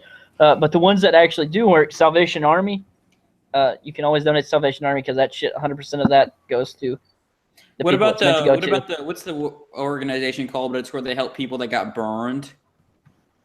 Oh, fuck. I know what you're talking about. The shrines. Yeah. Yeah, are they reliable? What about the Wish Foundation? I'm not sure about that one. With that. Which one? The Wish Make a Wish. What's the Make a Wish is that's a good one. You can donate to Make a Wish. Make a Wish does most of their shit goes to paying fucking people to go meet these kids and whatever. So I like to donate to them. No, actually, a lot of their because stuff goes to nowadays you just don't know advertisement. where your money's going, so it's always good to just. St. Jude's is a good one because they always give it to the fucking medical programs. Yeah, it's expensive. I can just imagine. Yeah, it's quite expensive. Let's see what Make a Wish, St. Jude's, Salvation Army. There's a fucking other Ronald McDonald House. You know what's the sad part about Make a Wish? Is good. Oh no, you want to hear why I don't like Make a Wish, and it's kind of sad. And you guys might suddenly go, "Oh shit!" You know all that money they're giving those the celebrities to come visit them. The kid's first wish was probably cure me of cancer. Yeah. Yeah, I know, right? Well, then maybe their parents should have fed them better. The worst part about it is that more than likely there is a cure, but because the United States standard and all that, they don't want people to know, and they'd have to leave the country, and that is very sad that people have to do that. But that's because we have a lot of That's because there's a lot of types of medicine that are the FDA bans here that other countries don't. There's also a lot of stuff that's experimental because, like, what might cure cancer for one person might literally kill the next person it's given. So. Yeah, that's true. There's a lot of. There's a cure for cancer. Because there was a cure for cancer that effectively gave you AIDS. Think about Steve Jobs. He could have survived, but he tried to go through more natural remedies instead of going through the usual medical way of chemotherapy and all that. Because they have a cure that infects you with a form of the HIV virus. They're very hesitant about actually using it because there's about a 40% chance it gives you AIDS in the process. Shit. What the fuck is the name of that goddamn? Oh, Operation Homefront? No, Operation Homefront. That's another good one. what the fuck's the other one? Oh my god. Operation one thing Supply is- Drop. Operation Supply Drop helps donate video games and like fucking DVDs and shit to veterans. If that's one, if you want to like spend like if you know. No, I've been hearing that they've been accidentally mislabeling things. So Yeah. If you I've want to never do heard that, that. donate to the I USO would or like it to do that. MWR. yeah, they would guard both the explosives and the supply drops in yellow, and it's not very That's fucking yeah, shit. it wasn't actually clear on the packaging, so a foreigner would pick it up and think it's food. They open it up and they blow up. Those are pure accidents, and I really think they should change that. Operation Supply Well, Drop. yeah, label it right on there. Do not open. This is an explosive. Do you think they can? Wait. Are you sure you're talking about Operation Supply Drop? Well, that's what I heard. Operation Supply Drop's fucking a charity for donating like TV like TV. No, it's like TV, video games, DVDs, stuff like that. Game consoles. Wait, so I'm. Why the heck are there organizations that? Hold up! I was talking. Hold up, lady. I was talking. Why are there organizations that are donating video games to veterans? What are they trying to achieve? No, it's not to veterans. It's people overseas, like fucking guys who are stationed over in like Iraq and It's Afghanistan. for they usually Why are use they it not for bringing MWR, and it's a taste of home for guys that's a pretty stationed dumb use overseas. of money, I think. Well, yeah, it's kind of a silly thing, but if you like, they're over there from fucking like Not 6 when you're to enlisted. yeah, no, right? If they're Yeah, over they there got for 6 themselves months, into it. well, they're over there to Nothing 6 do with months. what if the government was gonna be like, oh, we're gonna use your tax dollars to send them stuff. But yeah, I don't. Well, it's send not them the video government. games. That's Like, that's why yeah, it's a it's kinda charity dumb. instead of a government, though. And Well, yeah, I know, like if you're over That's why I know there, what- you're working for like fucking 12. You're working for like 12 fucking hours a day. You ain't got like nothing else to do except for sit in the fucking hot ass sun. And I know Morale Marines is and very US sol- I important. know Marines and U.S. soldiers. That paycheck you get, most of it actually goes to replacing your uniform because if that shit gets dirty, Yeah, I know, right? it's Fuck a ruined. bunch of hookers. That'll have make Yeah, them some uniform fun. allowance doesn't mean shit. What the fuck is this? Operation Supply Drop. You gotta keep your. Yeah, I think it was like a one-time accident, maybe, but Now, former soldiers decided to send That's video what I games heard to about. troops in the field. That keeps your uniform spick and span, Private. But sir, I spent all Fuck that. my paycheck on the $600 uniform, all my clothes. It's pretty fucking expensive. good. Now clean the Marines. Yeah, Latrines. Yes, Excuse me. definitely clean the Marines and the latrines. the Marines. Oh no. Same I think you misread this. This is about the fucking guy who made that, and one of the fucking trucks that was driving to the base got hit by an IED. That's what happened. Okay. So no, that's actually it's a good charity. If you want to help them, Supply drop and yeah. No, I can understand it is kind of confusing reading it. But no, if you like want to fucking help veterans not be fucking bored all the goddamn time, that's a good way too. Because trust me, if you're on deployment, it's fucking awful. Were they just sitting in a base? out in the You're middle of just nowhere? sitting in, you're just sitting in a fucking room, and you can't get on your phone. Well, you can't get on your phone because it's like overseas, and it's expensive as dicks for a fucking phone card, and it's like we don't get paid that much either. So yeah, it's like I know. we're just sitting in our room when we're off Navy or shift, where you're Marine? either sleeping or fucking eating, and there's like nothing else to do. They love Boring as handwritten fuck. cards. They love Oh handwritten cards. no, I love getting that type of shit. I got fucking whenever I was in I had been gone for like 8 months, and I was getting fucking handwritten notes from like some of the kids from because my dad owns a karate school and shit, and he's got like after school programs. Some of those kids are like sending me fucking letters and shit. I know it's not anything like if I was like overseas and getting them, because I'm probably sure I've been a lot more grateful for them. But no, it was definitely it was touching. I liked getting them. I like reading this stuff. Oh yeah, those are always nice to get, Oh yeah. especially when you're overseas. Yep. Okay, you guys, I'm gonna end the broadcast. I'm thinking, because I want to do some stuff. But it was lovely to have everybody on. I'm supposed to plug Terminator Rants. He was here earlier. I'm supposed to plug his channel a little bit. I'm not gonna save this stream because it was pretty disorganized and yeah. But I think Undoomed fell asleep a while ago. Yeah. But it was awesome He to got have. doomed. It was awesome to have him on.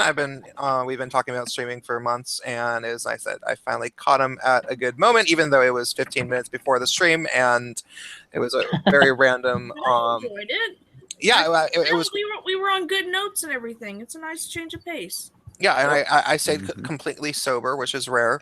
So yeah, there's 48 people still watching. Thank you everybody for tuning in to my stream, and I am going to go prepare for bed and read my comments of the video that I just posted. Talk to everybody later. Take care, friends. See you guys. Hasta luego. I can feel this video before he deletes it.